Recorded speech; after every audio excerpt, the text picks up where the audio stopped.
네, 맞습니다. 저 동석한 변호사님 나오셨죠?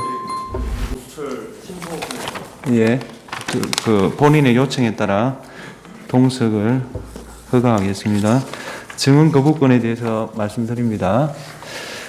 증인의 증언으로 인해 가지고 본인이나 친족이었던 사람, 법정 대리인, 후견 감독인이 형사소추 또는 공소제기를 당하거나 유죄 판결을 받을 사실이 드러날 염려가 있는 경우에는 그 사유를 소명하고 증언을 거부할 수 있습니다. 증인이 선서를 한 후에 개별적인 신문 사항에 대해서도 같은 이유로 증언을 거부할 수 있습니다. 증인이 선서를 한 후에 경험하지 않은 사실을 경험한 것처럼 기억이 불분명한데도 분명한 것처럼 진술하면 위정죄로 처벌받을 수 있습니다. 이해되셨습니까? 네. 예, 선서하십시오.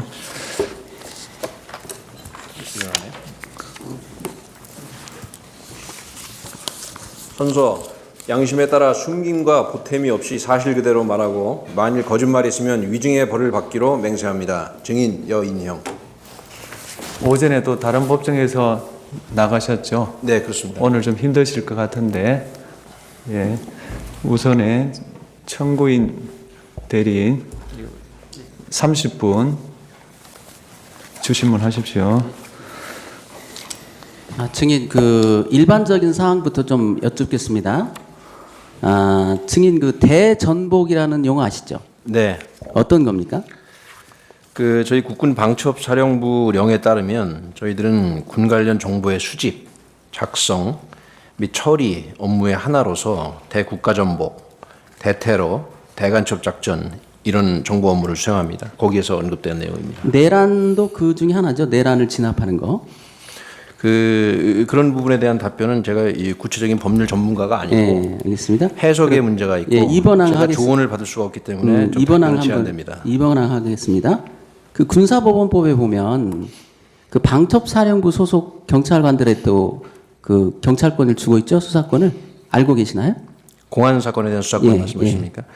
군사보건법에 따르면 저희들이 갖고 있는 수사권이 군사기밀보호법, 남북교류 협력에 관한 법률, 그다음에 국가보안법에 규정된 죄를 범한 사람이 집회 및 시위에 관한 법률에 규정된 죄를 범하는 경우, 내란죄, 외환해제, 반란해제, 이적해제, 군사기밀 누설죄, 암호부정사용죄, 국가보안법 위반의 죄를 수사하게 되어 있습니다. 맞죠? 그러면 군사경찰도 수사할 수 있나요? 군사경찰이 무엇을 수사한다는 그 말씀이시죠? 공안 사건 같은 경우, 군내 공안 사건 같은 거 모르시나요? 그건 정확히 잘 모르겠습니다. 알겠습니다. 1-2번항 하겠습니다. 비상계엄이 선포되면 원칙적으로 형사재판 관할권 상당수가 넘어오게 되죠. 계엄군사법원으로. 네. 그래서 국군 방첩사령부의 그 대전복 활동은 군내로부터 군인 군무원뿐만 아니라 민간인에 대한 것까지로 확대되죠. 저희 방첩사령부는 계엄법 제10조에 따라서 비상계엄하에서 군사법원이 재판권을 정하고 있는 그런 사안들에 대해서 임무를 수행합니다. 예. 특히 그 비상계엄이 선포되면 합동수사본부가 대부분 설치가 되죠. 알고 계시죠? 네, 그렇습니다. 그리고 합동수사본부장은 특별한 사정이 없으면 방첩사령관이 하고 있죠. 이것도 좀 설명이 필요합니다. 지금 그 증인 신문사항을 보고 그냥 미리 답변을 준비한 걸 읽고 있는데 이게 증인이 증언하는 방식이 좀 맞지 않는 것 같습니다. 신문사항을 미리 받아보는 건 맞지만 법정에서 아니 제가 간단히 말해 알아듣습니다.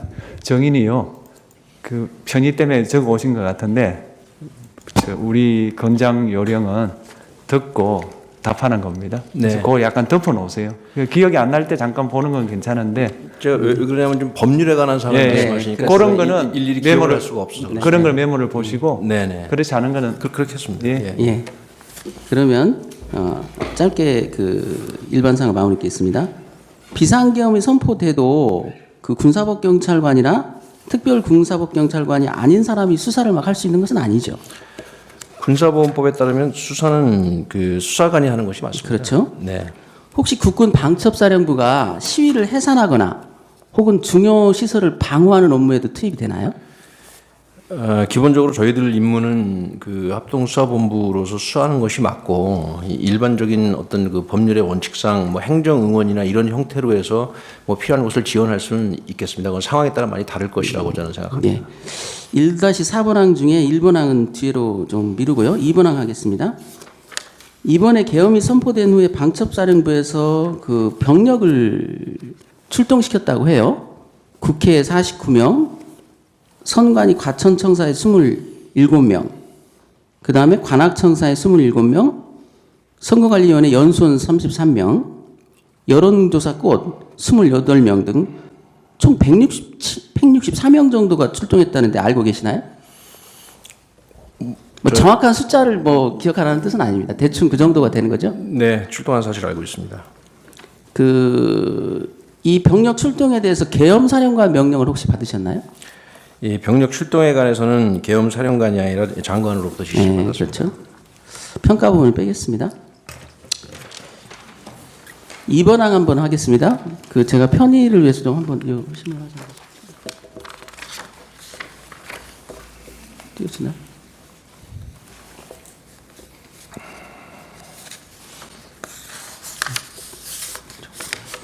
요 편의상 제가 시간표를 좀 정리해 왔는데 다 안 보이네. 방첩사령부의 국회 출동 관련해서 좀 여쭤보겠습니다. 2-1번항 하겠습니다. 증인은 비상계엄이 선포된 직후인 2024년 12월 3일 23시경에요. 방첩수사단장 춘희 김대우에게 김용현 장관으로부터 명단을 받았다.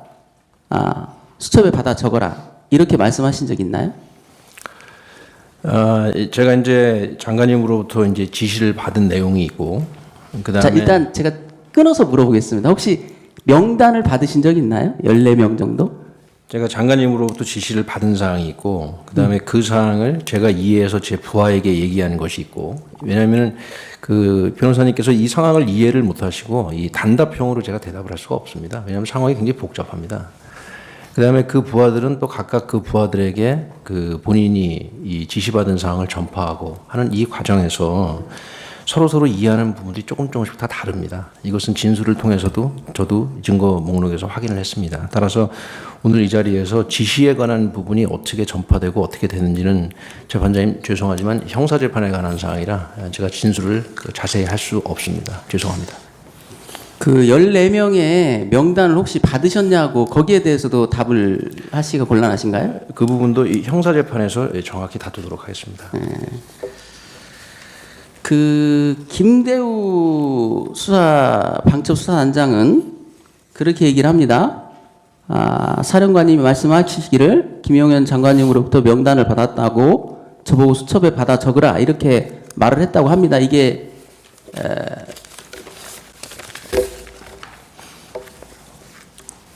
반장님, 예, 있습니다.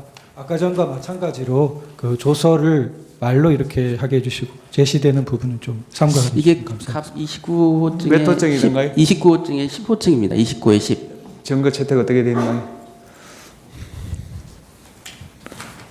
29호 중에 10 어떻게 되어 있나요?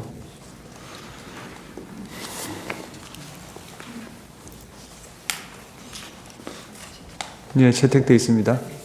하십시오. 예. 여기에 김대우 방첩수사단장이 한 말입니다. 사령관님께서 말씀하시기를 김용현 장관님으로부터 명단을 받았다. 저보고 수첩에 적어라. 이렇게 말을 했다고 해요. 혹시 김대우 수사단장한테 이런 말씀을 하신 적 있나요? 이 사항도 마찬가지로 이 형사재판에서 굉장히 엄격하게 따져봐야 될 사항이기 때문에 이 자리에서 증언하기가 좀 곤란함을 재판장님 양해해 주십시오. 그러면요, 2-2의 2번항을 하겠습니다. 14명의 명단들이 이재명 대표를 포함해서 14명의 명단들이 있는데요. 증인께서 검찰 조사를 받을 때 이 사람들이 평소 피청구인이 안 좋게 얘기하던 사람들이다라고 진술한 적이 있나요? 지금 그 부분을 말씀드리기 이전에 제가 받은 이 질문서에 하면 이 피청구인의 인물 품평이라고 표현을 하셨습니다. 저는 이 부분을 바로잡고 싶습니다. 인격을 가진 인격체의 사람들을 대상으로 물건도 아닌데 무슨 품평회를 합니까? 이 표현은 굉장히 저는 부적절하다고 생각합니다. 그래서 일단 이 부분부터 아니라고 생각을 하고요. 그다음 계속 질문해 주시면 답변하겠습니다. 그러면 이건 증인께서 작성하신 것 같아요. 제시를 하겠습니다.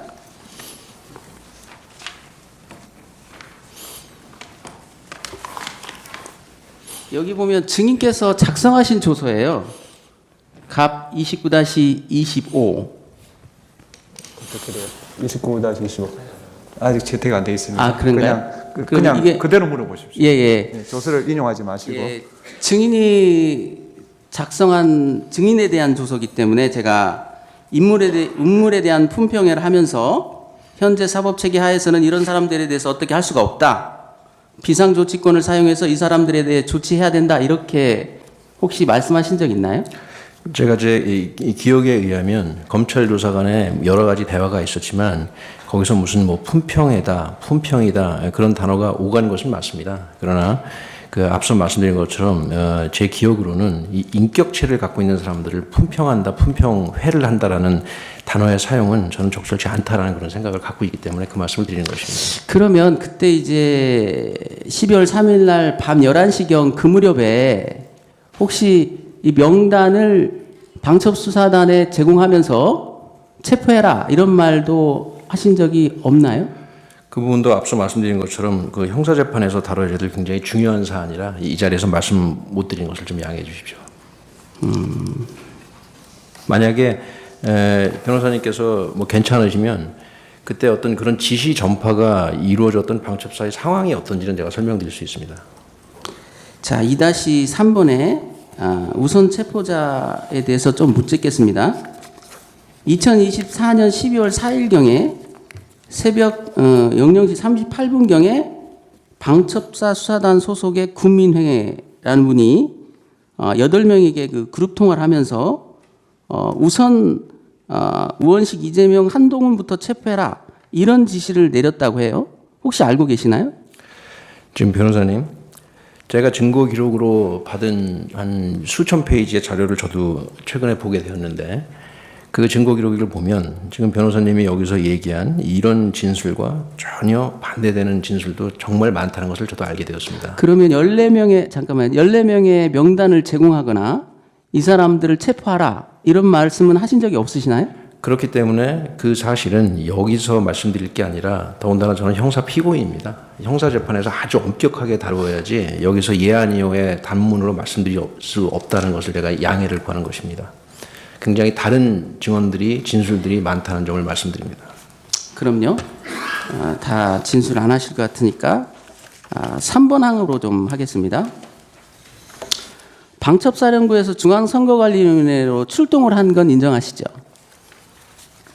지금 12월 3일 날. 네, 3번에 3-1번 항, 3번 항 하기 위해서 제가 묻는 겁니다. 그 12월 3일 계엄 선포된 이후에 방첩사에서 선관위 쪽으로 출동을 하신 것 인정을 하시는 거죠? 네, 출동 사실이 있습니다. 그러면 그 2024년 여름경위를 좀 물어볼게요. 증인이 그 4.15 총선 후에 여름경이라고 하는데요.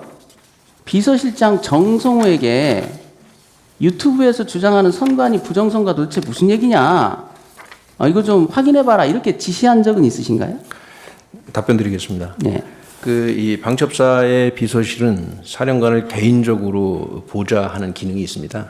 그래서 당시 비서실장에게 인터넷을 좀 잘 찾아봐서 부정선거가 있다고 하는 사람들, 부정선거가 없다고 하는 사람들, 그 다음에 법원의 판례, 이렇게 세 가지를 한번 찾아서 보고를 좀 해달라 그랬습니다. 예, 그래서 어떤 보고를 받으셨나요? 그래서 그 보고를 받아보니까 그 보고서의 내용은 있다는 사람의 주장, 없다는 사람의 주장, 그 다음에 대법원인가로 기억하는데 그 판례 이렇게 세 가지를 제가 받고 제가 비서실장에게 잘 봤다. 뭐 더 이상 후속 지시를 할 이유도 없고 제가 개인적으로 이해하는 것으로 끝났습니다. 그러면 그때 정성우 그때 당시에는 비서실장이었죠. 네. 이미 대법원 판결을 통해 실체가 없는 주장이라는 것이 확인되었다. 그 다음에 사전투표 관련 관리 부실과 부정선거는 구분돼야 된다.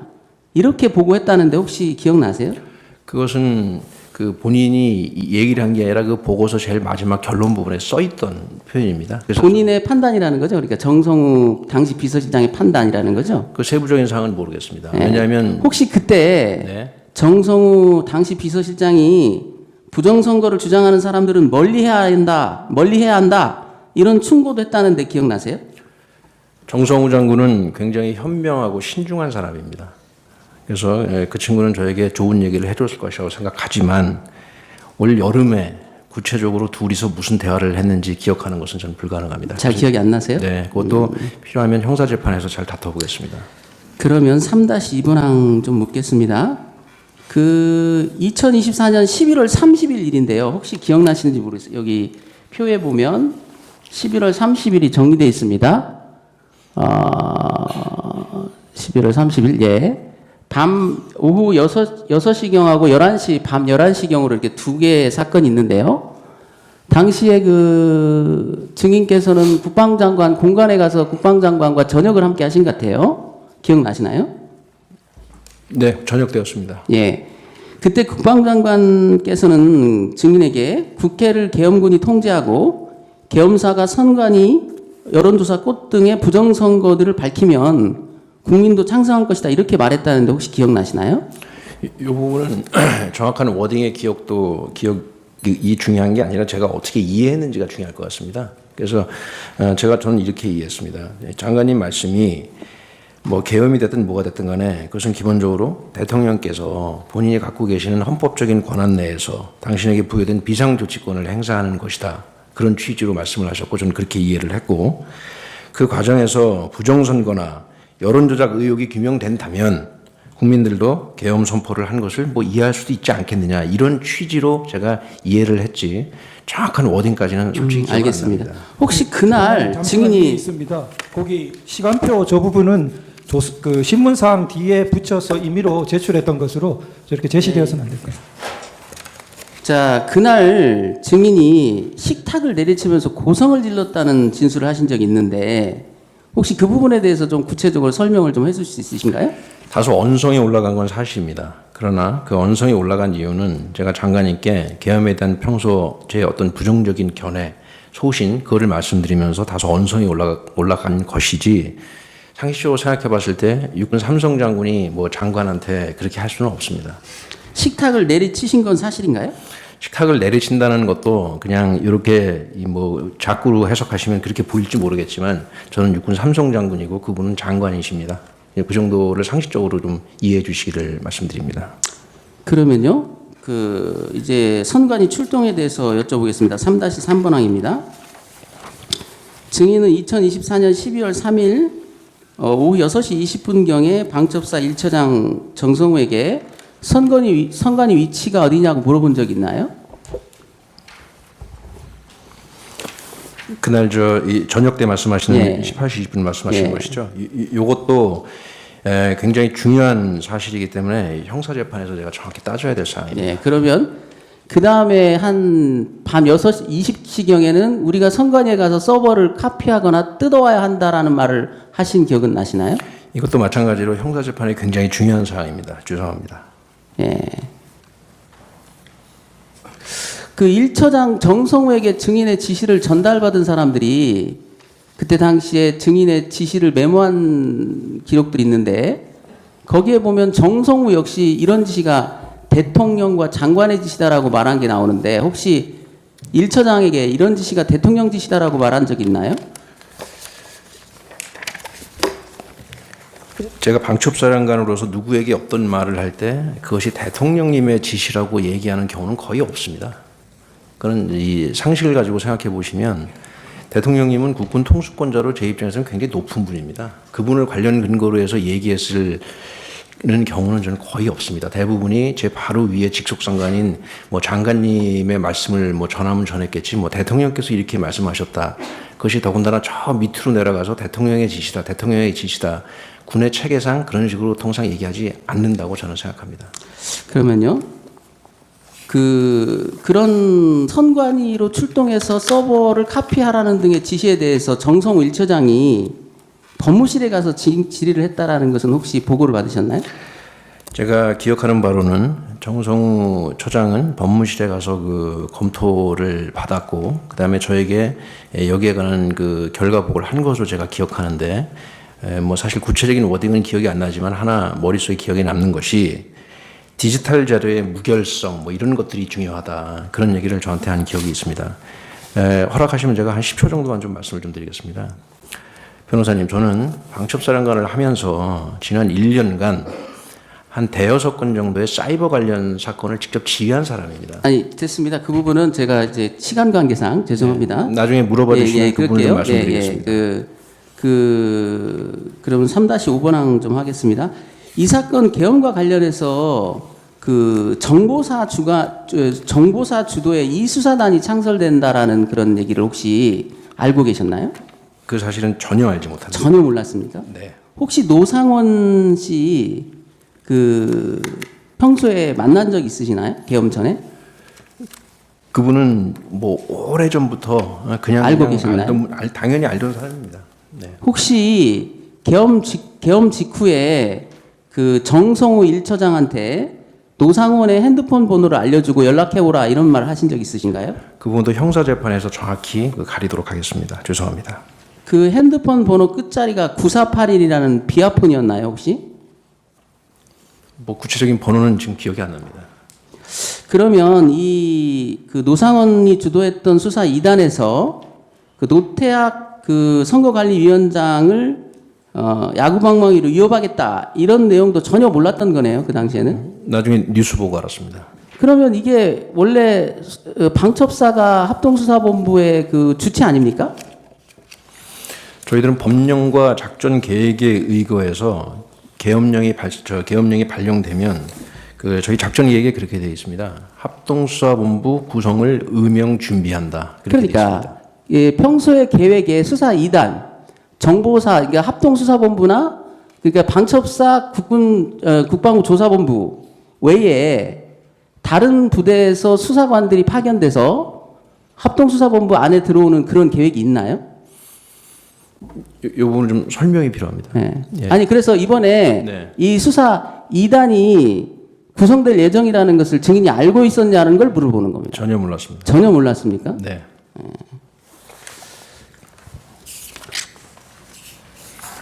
혹시 수사 2단에서 하는 그 선관위 직원들에 대한 조사 이런 것들에 대해서 혹시 증인이 반대했기 때문에 이런 현상이 일어난 거 아닌가요?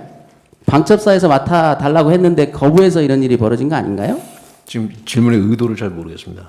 그러니까 제가 반대를 해서 무슨 말씀이시죠? 노상원 주도의 수사 2단이 만들어진다고 계획이 짜 있었지 않습니까? 그걸 전혀 모르셨다는 게 좀 이해가 안 돼서 그러는 거예요. 수사본부가 만들어지면 본부장은 방첩사령관이 하게 돼 있지 않습니까? 방첩사령관의 사전 양해 없이 방첩사령부 내의 수사 2단을 그것도 방첩부대원들이 아닌 정보사령부의 소속 인원들로 대거 채우는 그런 계획이 만들어졌다는 게 되게 이례적인 거 아닌가요? 저는 그 계획에 대해서 전혀 알지 못합니다. 알지 못합니까? 네. 노상원 씨 이 계엄 직전이나 아니 그 여름경부터 해가지고 계엄 선포되기 전까지 노상원 씨를 만난 적 있나요? 저는 그 계획에 대해서 전혀 알지 못한다는 답변을 드립니다. 네, 좋습니다. 네. 4번 하겠습니다. 2024년 12월 4일 날, 12월 3일에서 4일 날 넘어가는 자정 무렵에요. 대령 나승민이라고 아시죠? 네. 그 사람을 혹시 사령관실로 호출한 적 있나요? 기억나시나요? 뭐 사실 정확한 기억은 없습니다. 그때 4명의 군인들의 명단을 불러줬다는데 기억나시나요? 지금 이 질문지를 주셔서 저도 질문지를 보고 사실은 이 내용이 어렴풋이 기억이 났습니다. 이런 일이 있긴 있었던 거죠. 나대령이 그렇게 진술을 했기 때문에 네. 그 밤 12시 넘어서 이런 일이 있긴 있었던 것 같은데 이것은 상당한 설명이 필요합니다. 자, 이름을 말이죠. 이렇게 얘기합니다. 대령 서성훈, 중령 김중일, 근데 이게 김종일의 오타 같아요. 그 다음에 중령 윤유중, 소령 김정길 이렇게 4명을 불러주면서 이 4명이 어떤 사람인지 좀 확인해봐라 이런 지시를 했다는데 이거 혹시 국방장관으로부터 받은 지시입니까? 두 가지를 말씀드리겠습니다. 국방장관께서 그런 지시를 저한테 하신 적 없고요. 그다음에 이 장교 네 사람의 이름이 이렇다는 것도 요 질문지를 보고 이번에 처음 알았습니다. 저는 어렴풋이 기억을 하고 있었고 계엄 군사법원이 나중에 설치되는 문제와 관련해서 혹시 이 담당 실장에게 물어봤을 수는 있겠다라는 생각은 하고 있습니다. 중령 윤유중이 혹시 누군지 아세요?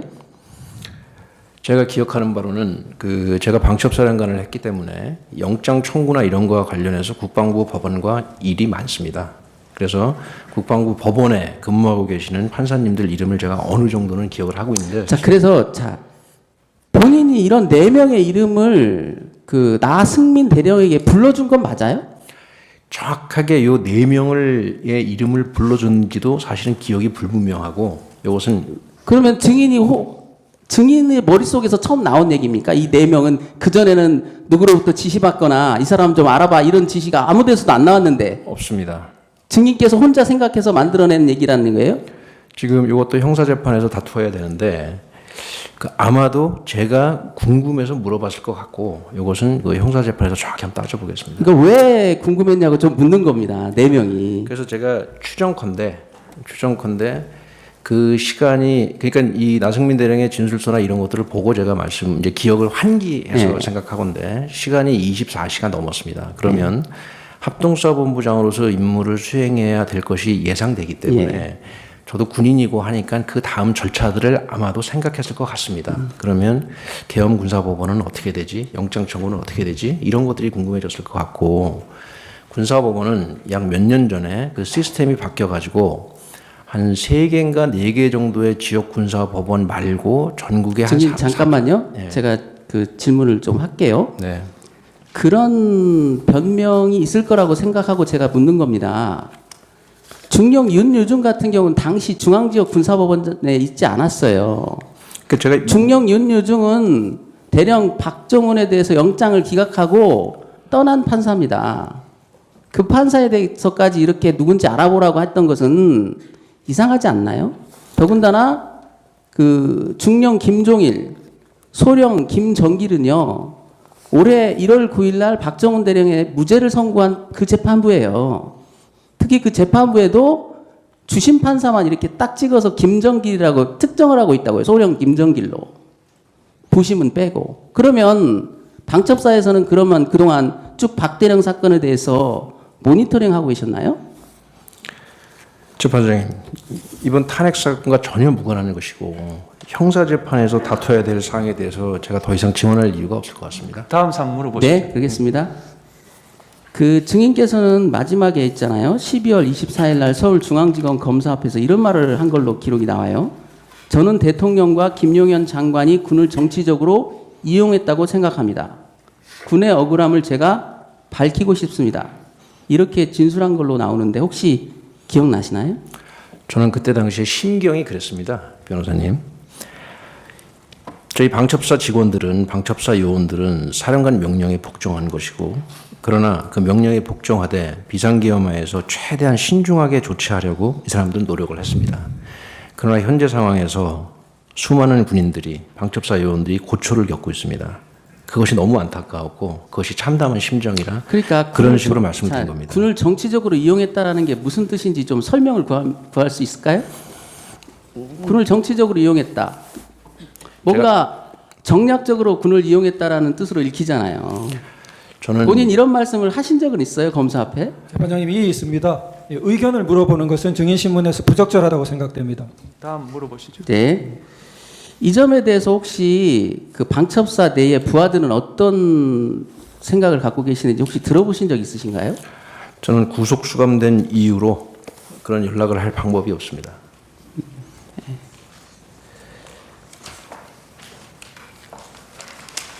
네, 기타 사항 좀 하겠습니다. 증인은 2024년 12월 3일에 22시 30분에서 22시 40분 사이에 경찰청장 조지호하고 통화한 적 있나요?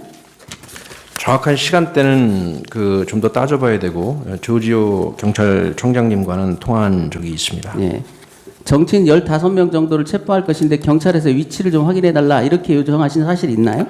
저는 조지호 청장에게 2가지를 협조 요청한 것으로 기억을 하고 있습니다. 첫 번째는 법령과 작전 계획에 따라서 합동수사본부가 구성이 되어야 하니 경찰 인력을 좀 보내주세요.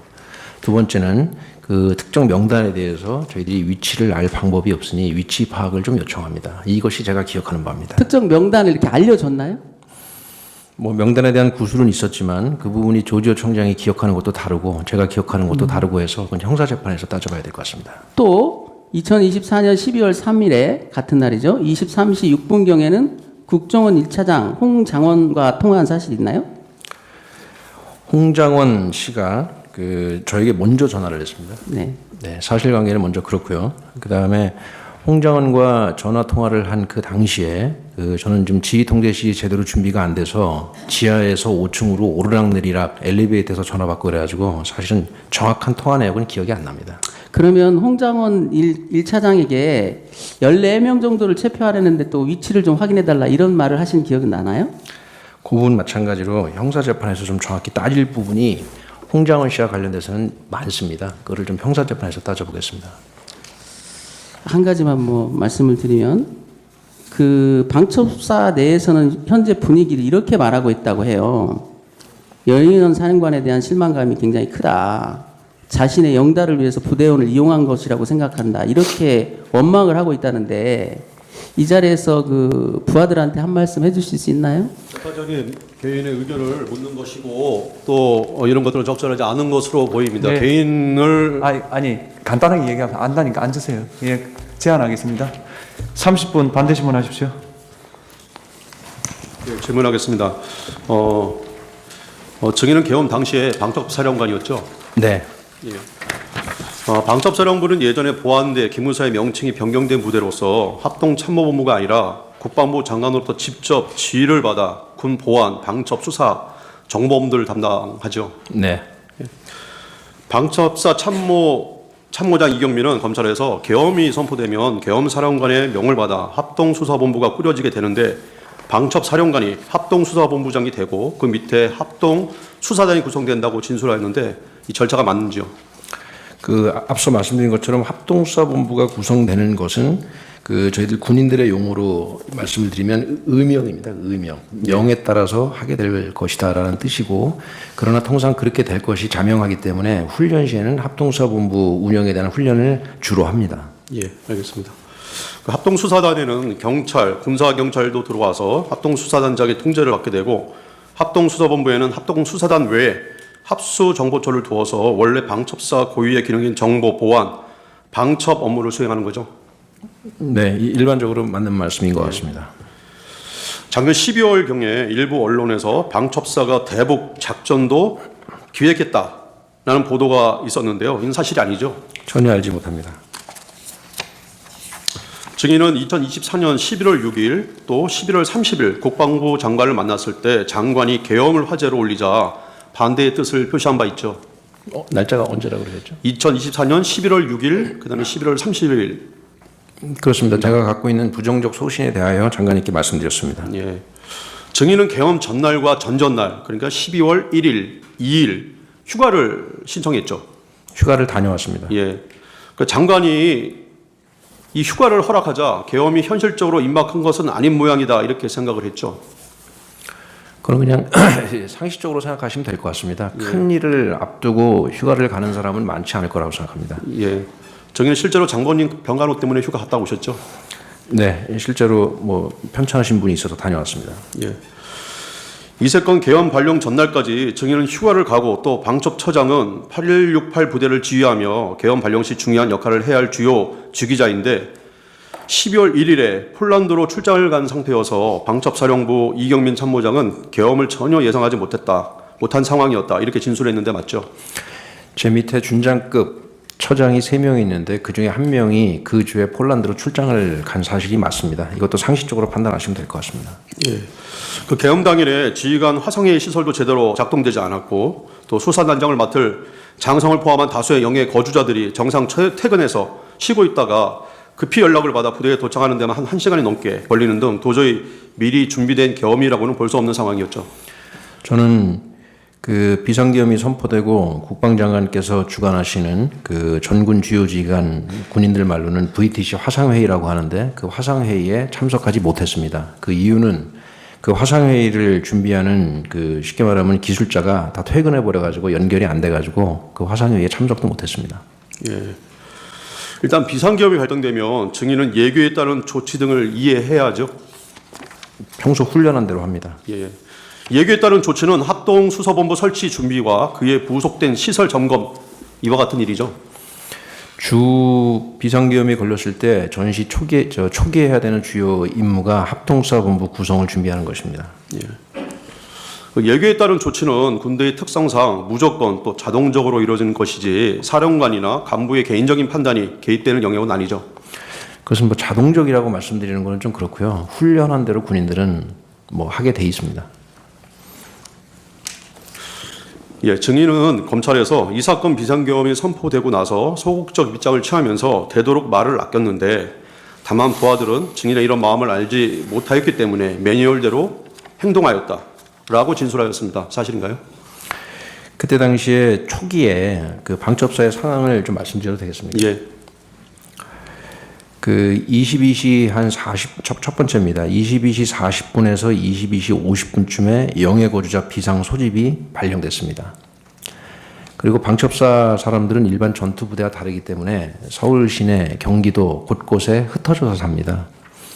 방첩사 사람들이 영해거주자 비상 소집이 완료된 시간이 그 다음날 새벽 1시입니다. 여기서 말씀드리는 것은 방첩사가 사전 준비가 되어 있지 않았고 지휘 통제 시스템이 제대로 갖추어지지 않았다는 점을 말씀드리는 것입니다. 두 번째, 각종 지시나 전파들이 문서화되지 않고 다 구두로 전파됐습니다. 더군다나 녹음 기능이 근본적으로 없는 비어폰으로 전파됐기 때문에 지시와 전파된 내용들의 정확한 워딩이 남아있는 게 없습니다. 세 번째, 더욱 중요한 것은 저희들은 군인입니다. 구두로 지시되고 전파된 사항에 더하여 평상시에 훈련하고 평상시에 작전 계획에 있고 평상시에 매뉴얼에 있는 내용들이 다 혼재가 됩니다. 내가 지시받은 사항인지 내가 평상시에 훈련 받아서 그때 내 입에 밴 용어인지 내 행동에 밴 어떤 습관인지 이런 것들이 다 혼조가 돼서 저 밑으로 내려가면 내려갈수록 도대체 지시받은 내용이 정확히 뭔지를 알 수가 없습니다. 이러한 세 가지 이유 때문에 아까 변호사님께서 말씀하셨을 때 제가 세부적인 워딩에 대해서 이 자리에서 말씀 못 드린다고 죄송하다고 양해를 구한 것입니다. 이것은 형사재판에서 정확하게 엄격하게 따져봐야지 이해한 이하로 대답할 수가 없습니다. 그래서 이런 저간의 사정을 좀 감안해 주셨으면 좋겠습니다. 네, 14번 아까 청구인 측 질문에 답변을 하신 것 같아서 생략하겠습니다. 그 조조 경찰청장은 그 방첩사로부터 수사본부 수사관을 보내달라고 요청을 받아 수사관을 보낼 계획이었고 또 실무 단계로 연락이 오고 있구나라고 생각을 했다고 합니다. 그 증인이 조조 경찰청장한테 전화를 했을 때 전화하고 나서 이렇게 진술을 했는데 이 조조가 이렇게 방첩사로부터 수사본부 수사관을 보내고 이런 것들은 다 그 메뉴에 따라서 하는 거죠.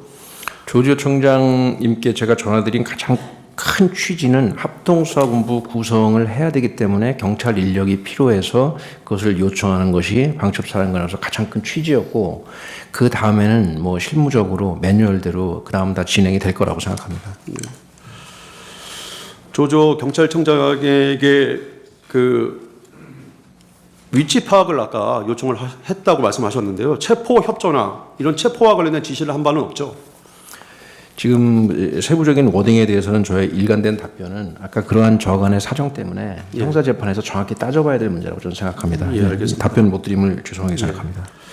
그 방첩사 간부 김대우는 검찰에서 그 당시의 상황이 대통령의 언론 브리핑으로부터 시작이 됐고 이후 장관님 지시, 계엄사령관 임명 등 합법적인 절차에 의해서 진행되는 것처럼 느껴졌다라고 진술을 했습니다. 모두 합법적인 절차에 의해서 계엄 이후에 모든 진행이 된 것이죠. 오늘 오전에 군사법정에서도 공개적으로 말씀드렸지만 국군 통수권자께서 TV로 생중계되는 공개적이고 명시적인 비상계엄 선포를 그 짧은 순간에 그것이 뭐 합법인지 위법인지 그것을 생각한다는 것 자체가 군인들에게는 쉽지 않은 문제입니다. 예, 그러면 그 모든 과정이 매뉴얼대로 훈련한 대로 움직인 거죠. 앞서 말씀드린 것처럼 군인들의 특별한 사정을 좀 이해해 주시기 바랍니다. 예, 알겠습니다. 네, 군인들은 본인이 한 워딩이랑 내가 항상 입에 배 있는 용어랑 내가 항상 훈련한 행동들이 다 혼재가 돼 있습니다. 그것을 단편적인 한두 마디의 말을 가지고 이랬냐 저랬냐 이 시시비비를 가리는 것은 저는 적절치 않다고 생각하기 때문에 형사법정에서 정말로 엄격하게 따지기를 바라는 마음입니다. 예, 알겠습니다. 예. 그 방첩사 간부 정성우는 검찰에서 증인이 반드시 비무장일 것을 강조했다고 진술했는데 사실이죠? 사실입니다. 예. 당시 방첩사에서 출동하거나 관여된 모든 요원들은 직업군인들 맞죠? 그렇습니다. 증인은 비상계엄 선포 직후 지휘 통제실로 내려오면서 메뉴에 따라서 참모장에게 영해 거주자 소집해라, 주둔지 방어태세 격상해라, 요인 경호 시행해라라고 지시했죠. 이 부분도 요인 경호 그러니까 조금 오해가 있을 수 있는데 거기서 요인은 그 사령관을 지칭합니다. 아 예. 네, 저희 작계상 용어를 그렇게 씁니다. 대통령님을 지칭하는 것이 아니라는 점을 제가 높아지면서 말씀드린 겁니다. 계엄사령관을 지칭하는 거군요. 아니 저요. 아 본인이요? 예. 예, 알겠습니다. 박완수 계엄사령관은 검찰에서 새벽 3시경이 돼서야 계엄상황실이 구성되어 합참 계엄과에서 일을 할 수 있는 상황이 되었던 것 같다라고 진술을 했습니다. 국회에서 이미 01시경에 계엄 해제 요구 결의가 이루어진 것, 그다음에 280명의 비무장 병력이 국회로 출동할 예정이었다는 점을 고려할 때 이번 계엄은 도저히 전통적인 의미의 통상적으로 이해되는 바의 그런 계엄은 볼 수 없죠. 저는 군인으로서 늘상 말씀드리건데 이번 계엄이 뭐 전통적인 의미가 무슨 말씀인지 모르겠습니다. 그러나 군인들이 평상시에 항상 훈련하고 준비한 그런 형태의 계엄은 아니라는 것을 말씀드리고 싶습니다. 예, 22번 생략하겠습니다. 23번 질문하겠습니다. 증인은 2024년 12월 10일 특수본 조사에서 진술한 바와 같이 대통령으로부터 현역 군인, 국회의원, 현역 국회의원이나 정치인 등 그 누구에 대해서도 체포하라는 지시를 받은 바 없다라고 진술했는데 맞죠? 저 전에 말씀드린 입장이랑 똑같습니다. 형사법정에서 정확하게 따져보겠습니다. 예. 증인은 특수본 조사에서 장관님이 평소에 비상계엄이 선포되면 포고령 위반자들에 대해서 합동수사본부에서 체포를 해야 한다는 말씀을 하셨습니다. 다만 일반적인 이야기였고 사람을 특정한 것은 아니었습니다라고 진술했는데 맞나요? 당연히 이 합동수사본부장이 되는 것을 가정하여 나눈 대화라고 그렇게 기억합니다. 당시 김용현 장관의 이야기는 구체적인 명단에 따라 무조건 체포해야 된다 이런 것이 아니라 법률이나 포고령 위반이 발생했을 때 그 위반자들을 체포해야 한다는 뜻이죠. 이 질문의 요지를 잘 모르겠습니다. 언제 그런 대화를 했다는 말씀이신지요? 방금 직전 대화가 특정인을 체포해라 그런 내용은 아니었다는 거잖아요. 그러니까 그 대화의 시점이 언제를 말씀하시는 겁니까? 예, 평소에 이렇게 말씀을 하셨다고 증인이 진술을 했습니다. 장관께서. 평소에 특정인을 상대로 그런 얘기를 한다는 것은 상식적으로 말이 안 되지 않습니까? 예. 서울경찰청장 김봉식은 검찰에서 계엄 당일 저녁 안가에서 대통령께서 국방부 장관이 주요 인사에 대한 체포제에 대한 언급도 없었습니다라고 진술을 했는데 증인 그런 사실 모르죠? 경찰에 관한 사실은 전혀 모릅니다. 예. 증인은 계엄 당일 방첩사 대원들에게 그 누구에 대하서든 무조건 체포하라라는 지시를 내린 적 없죠? 지금 그 부분도 마찬가지로 형사법정에서 따져봐야 될 부분입니다만 방금 변호사님 말씀을 제가 들어보니까 방첩사 요원들은 기본적으로 다 수사관입니다. 예. 저보다 법률 지식이 훨씬 높은 사람들입니다. 그런 사람들한테 평상시에 그 어떤 업무를 하는 경우라도 무조건 뭘 해라라는 말은 통하지도 않고 그런 말 듣지도 않습니다. 예, 알겠습니다. 그 법적인 것은 저보다 훨씬 더 많이 하는 사람들입니다. 예. 다음 질문하겠습니다. 민주당 허영 의원은 2024년 12월 5일에 열린 국회 국방위에서 증인이 방첩사 체포조 요원들이 국회의원을 체포하지 않겠다고 하니까 욕설을 해가면서 보냈다라고 이렇게 주장을 했습니다. 사실이 아니죠? 제가 욕설을 했다고요? 예. 전혀 사실 아닙니다. 증인은 검찰에서 방첩사의 업무 특성상 장군에게만 지시를 하고 아주 일반적인 얘기를 하지 상사에게 지시하지 않는다고 진술을 했는데 맞나요? 방첩사는 정보기관이자 수사기관이기 때문에 그 업무의 관행의 특징이 있습니다. 그 굉장히 격벽으로 둘러싸여 있고 서로 옆 사무실에서 뭐가 하는지 잘 모릅니다. 그래서 뭐 그런 취지로 제가 말씀을 드린 것으로 기억합니다. 방첩사 간부인 구민회는 김대우 단장이 체포 명단이라는 용어 표현을 사용했기 때문에 체포하는 것으로 이해하였습니다.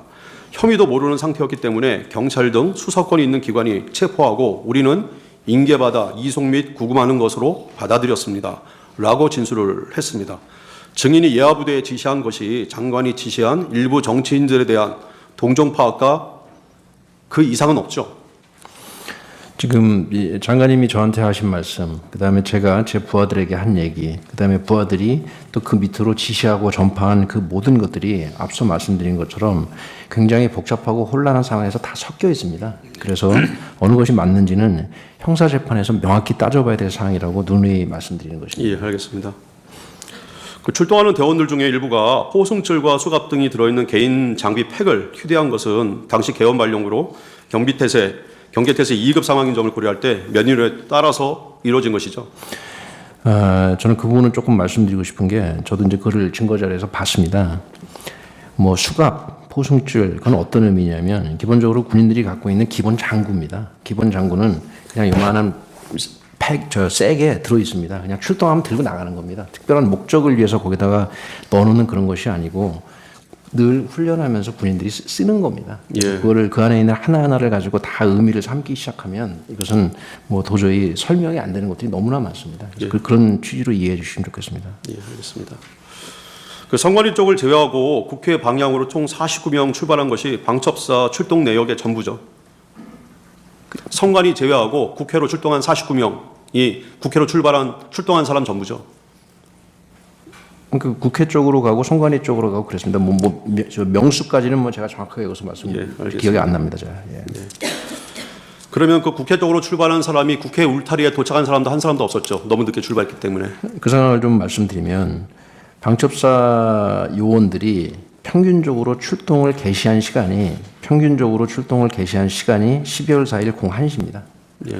01시에 출동을 해서 국회 방향으로 출동한 사람들은 그 요원들은 국회 경내에 진입도 안 했고 국회 외곽 도로 차량 안에서 대기하다가 철수 명령에 따라서 철수했고 선관위 방향으로 출동한 요원들은 중간에 가다가 다 돌아왔습니다. 도착도 못했습니다. 예. 선관위 등 출동과 관련해서 좀 질의 좀 하겠습니다. 방첩사 간부 이종우는 비무장 상태로 사복을 착용하고 나가라고 했습니다. 라고 진술했습니다. 증인은 이 사건 당시 예하 병력에게 비무장을 강조한 것은 맞죠? 비무장을 강조한 게 아니라 비무장을 지시했습니다. 예. 방첩사 사이버 보안실장 유재원은 검찰에서 과장들과 논의를 하다 보니 시간이 01시 가까이 되었습니다. 라고 진술하였습니다. 방첩사의 선관위 관련 팀들은 계엄 해제 요구 결의가 이루어진 12월 4일 01시경에 출발해서 목표지에 도착하기 전에 모두 되돌아오게 된 것이죠. 선관위 방향을 말씀하십니까? 예. 그렇습니다. 예. 방첩사 간부 이종우는 제가 부대 위병소를 통과한 것이 12월 4일 01시 27분입니다. 특별히 출발을 독촉하는 연락을 받지는 못했습니다. 라며 디지털 포렌식 장비는 챙기지도 못했다고 진술했습니다. 증인이 장비를 챙기라거나 출발을 독촉한 사실도 없죠? 없습니다. 예. 결국 국회로 출발했던 방첩사 인원이나 선관위 관련 4곳으로 출발한 방첩사 요원들은 목표지에 도착하기 전에 계엄 해제 결의가 이루어지는 바람에 한 명의 경찰도 만나지 않고 전원 부대로 복귀하게 된 거죠. 제가 알기로는 그렇습니다.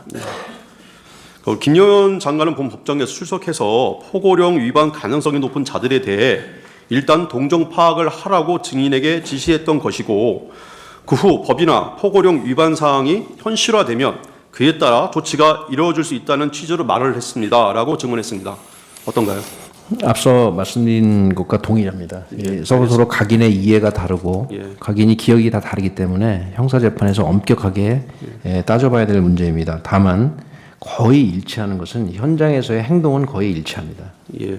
현장에서의 행동이라 하면 앞서 말씀드린 것처럼 언제 출동했고 가서 뭘 했고 언제 복귀했고 이런 현장에서의 행동의 팩트 말고 각인의 기억과 말이 너무나 많이 다르기 때문에 그건 형사재판에서 따져봐야 될 문제입니다. 그러면은 김용현 장관이 뭐 무조건 체포해 와라, 무조건 잡아와라 이런 식으로 지시한 거는 없죠. 그것도 앞서 말씀드린 바와 똑같습니다. 다만 상식적으로 무조건이라는 말은 그건 상식에 맞지 않습니다. 그러나 정확한 워딩은 형사재판에서 따져봐야 됩니다. 예, 이것도 뭐 같은 대답을 하실 거로 보여지는데요. 그래도 한번 질문을 드려보겠습니다. 증인에 대한 공소장에는 김용현 국방부 장관이 비상계엄이 선포된 무렵 증인에게 전화로 이재명, 우원식, 한동훈, 조국, 김민석, 박찬대, 김민홍, 김명수 김어중 등 10여 명을 체포하라. 경찰에 연락하여 대상자의 위치를 파악하고 일단 국회로 출동하라라고 명령을 하였다고 기재되어 있는데요. 이 사실이 아니죠. 그것도 형사재판에서 정확하게 따져보도록 하겠습니다. 예.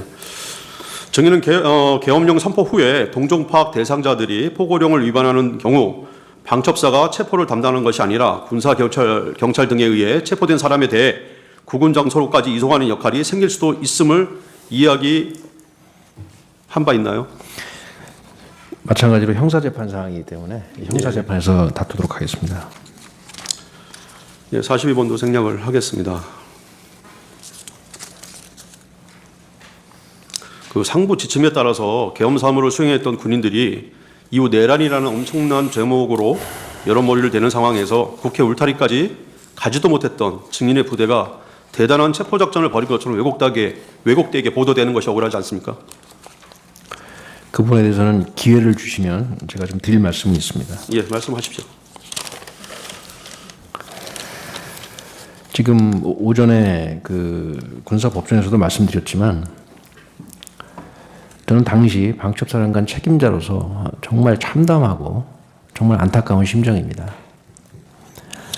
군인들은 명령에 따랐습니다. 이것은 변명하는 게 아닙니다.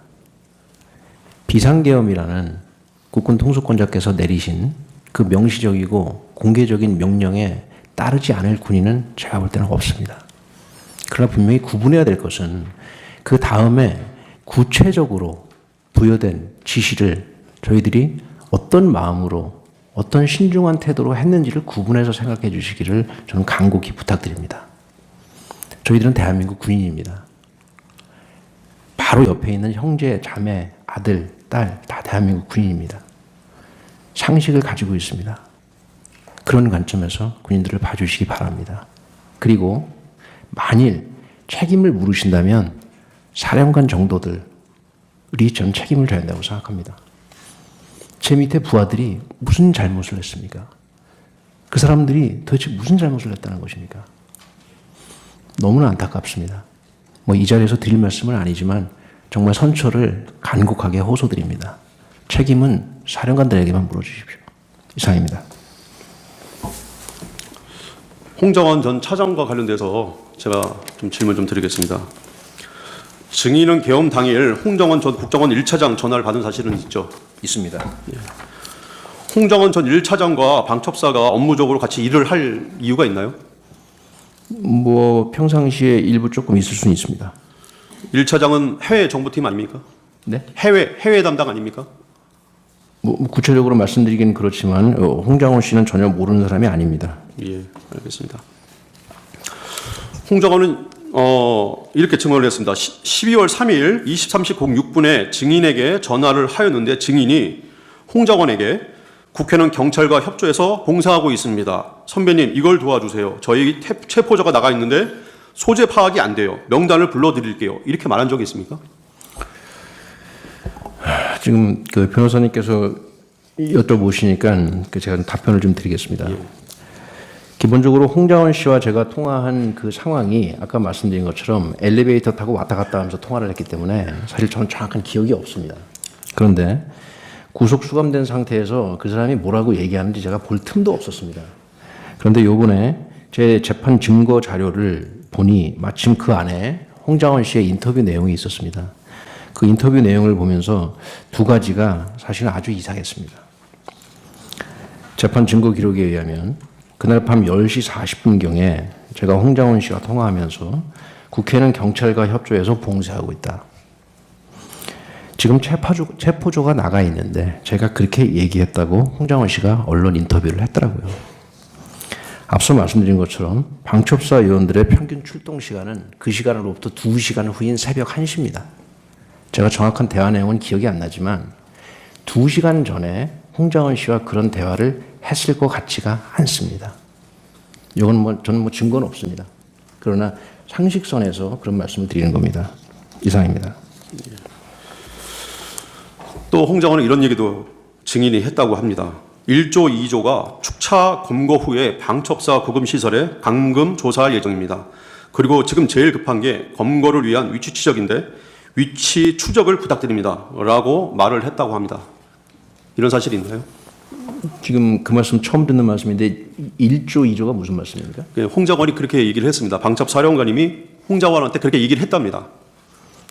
그러니까 재판장님 이 부분도 저는 지금 방금 얘기를 들으니까 그런 생각이 듭니다. 10시 40분, 50분 그때 통화해서 1조, 2조라는 말을 했을 것 같지도 않고 무슨 말인지도 모르겠습니다. 예, 이거 49번을 먼저 질문하겠습니다. 이거 좀 켜주십시오. 49번이 뭘 말씀하신 거예요? 아닙니다. 예, 질문사항을 제 126호 중에 4 홍 장관의 메모를 제시하겠습니다. 이게 홍 장관이 증인한테 전화 통화를 받고 메모를 그 내용을 적은 겁니다. 적은 거를 다시 다른 사람한테 대피를 부탁해서 한 것이 맞죠? 이런 내용이 적혀져 있습니다. 여기 보면은 1조, 2조, 축차검거, 소방사, 방첩사, 구금시설, 예, 이런 내용들이 적혀 있습니다. 이런 내용을 홍 장관한테 얘기하거나 그런 사실 없죠? 앞서 말씀드린 것처럼 홍 장관과 정확한 통화 내용이 기억나지 않고요. 예. 다만 제가 홍 장관 씨가 인터뷰했던 그 내용을 제 재판 증거 기록에서 엊그저께 우연히 보게 되었는데 그거를 보면서 제가 정확한 기억은 안 나지만 정상 상식적으로 좀 이상하다는 생각이 많이 든다는 그 말씀을 드리는 겁니다. 방첩사 지하에는 구금시설이 없죠? 그런 거 없습니다. 증인이 홍 장관에게 체포해야 할 정치 명단을 불러준 사실이 있습니까? 그 부분도 형사재판에서 정확히 따져야 될 부분입니다. 예. 51번 생략하겠습니다. 홍 장관은 자신이 대통령의 심의를 받는 사람이었다는 말을 하고 있고 또 증인이 자신에게 체포조 명단을 불러줬다는 등의 주장을 한 바도 있습니다. 혹시 홍 장관한테 추가적으로 홍 장관에 대해서 얘기할 게 있습니까? 뭐 별로 언급하고 싶은 사항 없습니다. 예, 알겠습니다. 이상입니다. 끝났습니까? 예. 제가 한 가지 확인하고 넘어갈게요. 자꾸 진술조서가 언급이 돼서 정인께서 수사기관에서 수사를 받으셨잖아요. 네, 그때 변호인이 선임되어 있었습니까? 있었습니다. 그러면 변호인 입회하에 조사를 받으셨습니까? 뭐 대부분 그랬습니다. 예, 그리고 그 조사를 마칠 무렵에 조서 내용을 쭉 이렇게 확인해 보시고 그 서명 날인하셨습니까?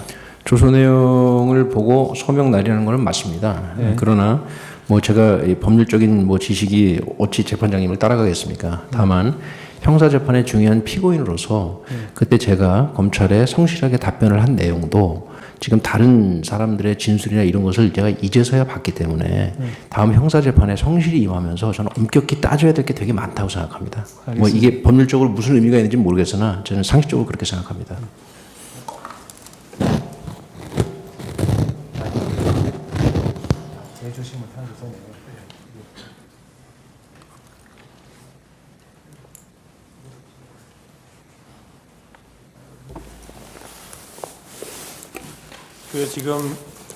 지금 재판장님이 확인하고자 싶은 거는 그때 이제 검찰에서 진술하신 게 있어요. 그게 이제 그 김용현 장관의 저기 뭐 내란 사건하고 뭐 직무유기 뭐 이런 사건과 관련해서 진술을 2번 하셨고, 그다음에 조지호 김봉식 사람의 이제 그 형사 사건과 관련해서 증인이 피고인이 아니고 피의자가 아니고 참고인으로 진술을 한 게 있어요. 그게 2번이 있습니다.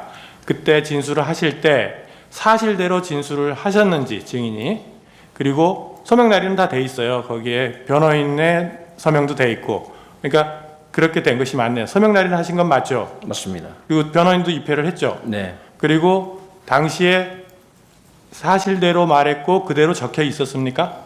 그 왜곡돼 있었습니까?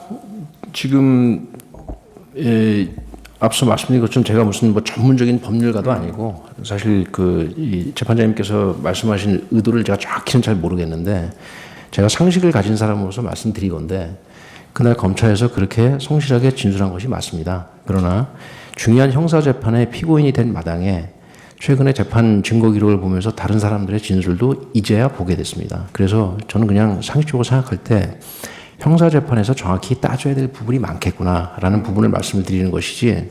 그러니까 그거는 네. 이제 약간 이제 법률적인 지식이 없으시니까 그런 말씀을 하시는 것 같은데, 이건 무슨 뜻이냐면 그 내용을 본인이 얘기한 것이 맞느냐만 묻는 거예요. 본인이 얘기한 대로 적혀 있느냐만. 왜냐하면 그거가 다른 얘기들을 다른 사람이 할 수도 있잖아요. 네. 그거는 당연히 나중에 따져보는 부분이고, 요 검찰에서 진술을 4번인가 하실 때 그 진술이 본인이 그대로 사실대로 얘기를 했느냐 이걸 묻는 거예요.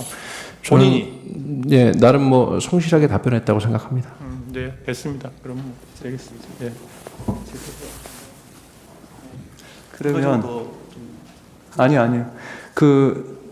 제가 지금 이해를 돕기 위해서 말씀드릴게요. 이 증거 채택하는 거는 정인한테 불리한 그 재판 절차 불리하게 작용하는 게 아닙니다. 이 재판에 증거를 쓸 수 있나를 물어보는 거고요. 정인이 뭐 어떻게 대답하든 저희들이 별도로 판단할 수 있지만 제가 확인하고 싶은 거는 그때 내가 말한 게 다 진실이다 아니다 그걸 묻는 게 아닙니다. 그건 당연히 정인이 잘못 말할 수도 있고 부족해서 한계 속에서 말했을 수도 있죠. 우리가 확인하고 싶은 그게 아니라 본인이 진술한 대로 기재되어 있었느냐. 그 다음에 그걸 확인하고 또 변호인도 입회하고 그것만 문제 삼는 겁니다. 제가 뭐 자꾸 좀 뭐랄까 좀 이렇게 뭐 지식의 부족함이 자꾸 나오는데 만약에 재판장님 괜찮으시면 제 변호인에게 물어보고 서면으로 답변을 드려도 되겠습니까? 아니 상의를 하십시오. 지금. 상의를 해도 되나요? 시간 드리겠습니다.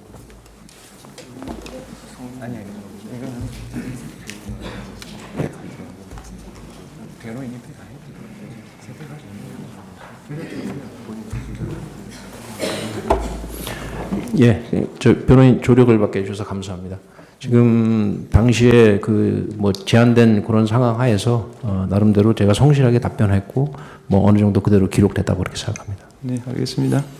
그러면 갑제 29호증 25, 갑제 38호증 2, 갑제 45호증 2, 그다음에 갑제 45호증 20, 21 이것은 이 재판 절차에서 이 재판 절차입니다. 그 재판이 아닙니다.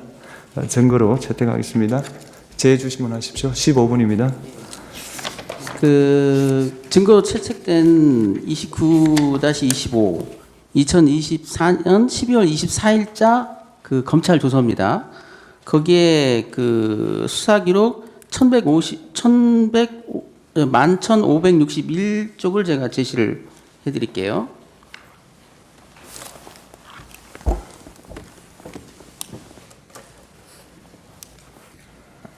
여기 보면 읽어드리면요. 솔직히 말씀드리겠습니다. 14명을 특정하여 체포를 해야 한다는 것에 대해서는 비상계엄 직후 장관님으로부터 처음 들었던 것이 맞습니다. 이렇게 기재되어 있거든요. 기억나시나요? 여기 화면에 보이는 거 그런 말이 없네요. 예. 솔직히 여기 보면 솔직히 말씀드리겠습니다. 14명을 특정하여 체포해야 한다는 것에 대해서는 비상계엄 직후 장관님으로부터 처음 들었던 것이 맞습니다. 이렇게 진술하고 있어요. 그래서 제가 잠깐만요. 저기 혹시 증인이 오해나 잘못 이해할까 싶은데 여전히 저기 증언 거부권이 있다는 것을 한번 좀 보시죠. 예, 증언 거부권이 있습니다. 네, 하시죠. 네. 이렇게 14명을 특정해서 체포해야 된다는 것이 비상계엄 직후에 장관님으로부터 들었다고 진술하고 계시는데 또 어떤 증언에는 이런 말도 있다고요. 증인께서 여러 번 대통령과 만날 때마다 핸드폰으로 메모해가지고 그런 그 명단을 여러 버전을 갖고 있다. 이런 말도 있는데 혹시 그 14명의 명단을 증인께서 핸드폰으로 혹시 이렇게 기록한 기억이 나세요? 형사재판에서 중요하게 다퉈야 될 문제고 이 자리에서 증언하지 않겠습니다. 진술을 거부하시기 때문에 어쩔 수 없이 조서를 좀 인용해서 그 29-25번에 있는 그 갑호증에 있는 진술 내용입니다. 여기 보면 아까 이렇게 돼 있어요. 그때 대통령께서 비상대권 말씀을 하시고 인물에 대한 품평회를 하시면서 현재 사법체계 하에서는 이런 사람들에 대해서 어떻게 할 수가 없다. 비상조치권을 사용하여 이 사람들에 대해서 조치를 해야 된다. 이렇게 말씀하셨습니다. 이렇게 진술하고 있어요. 그리고 아까 그 또 나온 얘기가 뭐냐면 계엄의 핵심인데요. 국회를 계엄군이 통제하고 계엄사가 선관위와 여론조사 꽃 등의 부정선거와 여론조작의 증거를 밝혀내면 국민들도 찬성할 것이다. 이렇게 말하고 있어요. 또 특히 뒤에 가면요. 이런 말도 나온다고요. 저는 비상계엄이 임박했다는 느낌을 받았다. 그리고 마지막으로 나는 어떻게 해야 하나? 거부를 해야 하나? 라는 생각도 했다. 이런 말도 있어요. 그 다음에 여기 보면 또 이런 말도 있습니다. 검사가 물어봅니다. 왜 진술인은 비상계엄 선포 이후 장관의 지시에 따라 부대원들을 출동시켰나요? 그 부분에 대해서는 제가 땅을 치고 후회하고 있습니다. 이렇게 진술을 하고 계세요. 자, 이 진술 조서에 대한 저기는 마치고요. 짧게만 말씀드리겠습니다. 아까 비상계엄이 선포된 다음에 방첩사의 활동에 대해서 매뉴얼대로 했다라고 말씀하셨죠. 네. 방첩사 계엄 매뉴얼에 비상계엄이 선포되자마자 국회로 출동하고 선관위로 출동하는 그런 매뉴얼이 있습니까? 제가 말씀드린 매뉴얼은 그 매뉴얼이 아니고요. 됐습니다. 그럼 무슨 말인지 알겠어요? 네. 그러면 이제 체포하셨다라는 그 말에 대해서 조서에 있으니까 그걸 전제로 해서 물어보겠습니다. 김영현 국방장관은 이 헌법재판소 증인으로 나와서 이런 말을 했어요. 똑같은 것을 물어보니까 자, 혐의가 없는데 어떻게 체포를 한다는 거냐. 더군다나 당신은 체포 수사기관도 구성되지 않았다 이런 말을 했어요. 자, 혐의라면은 포고령 위반을 생각해 볼 수 있을 것 같고요. 체포 기관이 구성되지 않았다는 건 뭐냐면 당시에 합동수사본부가 구성이 안 됐다라는 얘기를 하고 있어요. 그래서 제가 주신문사항에 넣었던 건데 증인 혹시 계엄 선포되고 계엄 해제되기 전까지 공식 문서나 누구로부터의 통보로 합동수사본부장에 임명한다라는 말을 들은 적 있나요? 그 부분은 답변 드리겠습니다. 네. 제가 합동수사본부 구성을 준비 중에 있었고 공식적으로 합동수사본부장으로 임명됐다라는 얘기는 듣지 못했습니다. 그런데 이렇게 체포하라고 활동하라고 출동을 명했다라는 게 좀 이해가 안 돼서 그래요. 제가 그것을 명했다는 부분을 이 자리에서 말씀드린 적 없고요. 형사재판에서 다투는 그러면 말씀드렸습니다. 당시에 증인께서는 모든 그 직무 수행을 합동수사본부장의 지휘로 하신 겁니까? 이 군인들은 훈련한 대로 합니다. 왜 그걸 물어보냐면요. 포고령 위반죄는 방첩사 관할이 아니잖아요. 아시죠?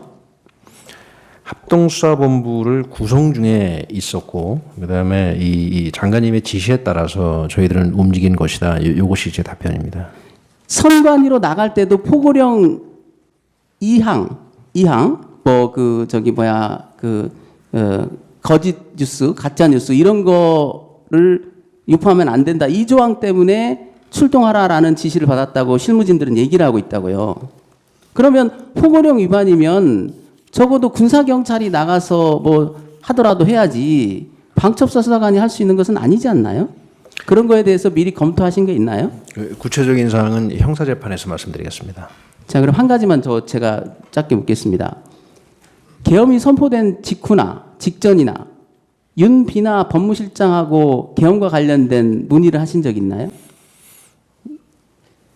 그것도 마찬가지로 형사재판에서 드릴 말씀이 있습니다. 네, 이상입니다. 11월 30일 날 국방장관 공관에서 현안 보고하고 장관하고 몇 사람이 저녁 식사하고 그러셨죠. 그 자리에서 계엄 얘기 나와가지고 아까 증인이 도서에 적히기로는 책상을 탕 치고 고성 이랬는데 언성이 조금 올라갔다 정도는 인정을 하셨어요. 그 계엄 반대하셨다는 얘기지 않습니까? 계엄에 대해서 저는 부정적인 소신을 가지고 있습니다. 네. 근데 지금 실제로 계엄 선포가 된 게 그 3일 뒤입니다. 그 3일 사이에 앞에 3일 전에 계엄 부정적이셨던 이유는 뭐였습니까? 저는 군인으로서 군인의 관점으로서 계엄에 대한 제 소신이 있습니다. 네. 군인은 어떤 작전 임무를 수행하기 위해서는 반드시 철저히 훈련을 해야 됩니다. 그런데 계엄과 관련해서 군인들이 훈련하는 가장 통상적이고 일반적인 형태는 평시에서 전시로 전환되는 과정 속에서 계엄이 선포될 것이다 네. 라는 것을 가정하여 네. 거기에 맞게 훈련을 합니다. 네. 이러한 군의 상태와 이런 군의 준비 상태 이런 것들을 들어서 제가 장관님께 계엄에 대한 제 부정적인 소신을 말씀드린 겁니다. 증인이 보시기에 그 당시의 상황은 그런 상황은 아니었다는 거죠? 저희들이 평상시에 주로 훈련하는 그런 상황과는 뭐 맞지 않다고 저는 네. 생각했기 때문입니다. 실제로 계엄 선포가 된 것은 3일 뒤인데 그 사이에 그런 객관적인 상황에 변동이 생긴 건 없죠? 저는 대통령님께서 이 현실 인식을 어떻게 하시고 그다음에 거기에 관한 어떤 이 헌법이 허락하는 범위 내에서 당신께서 가지고 계시는 솔루션을 생각하시는지 거기에 대해서 저보다 훨씬 정보가 많으시기 때문에 그 부분을 평가할 만한 입장에 있지 않습니다. 네, 좋습니다. 아까 체포 대상자를 장관이 불러준 거는 그렇다고 하셨는데 이게 숫자가 뭐 14명 또 14명 얘기하는 사람도 있고 15명 얘기하는 사람도 있긴 한데 어쨌든 10명이 넘어가는 것 같아요. 그 명단 들으면서 어디 받아 적으셨을 거 아니에요?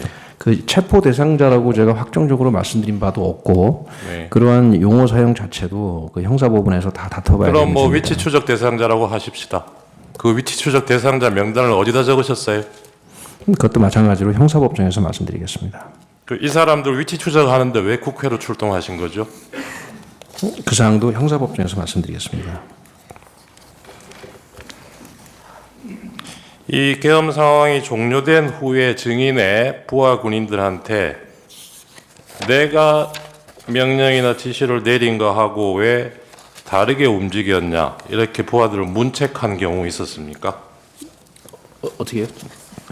내가 지시나 명령 내린 거하고 왜 다르게 움직였느냐 그런 사유로 부하들을 문책한 경우가 있었냐고요. 언제요? 계엄 끝나고? 계엄 상황 종료된 후에 없습니다. 없었습니까? 그러면 증인이 보시기에는 이 부하들이 평소에 훈련한 대로 그날 증인의 지시를 다 잘 이행했다고 보시는 겁니까?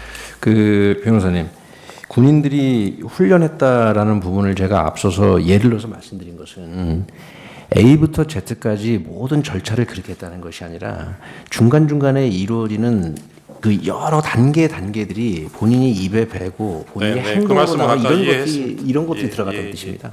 예. 예. 그 선거 부정과 관련해서 좀 여쭤볼게요. 시간이 있으니까. 이게 굉장히 국가적으로 중요한 문제 아닙니까?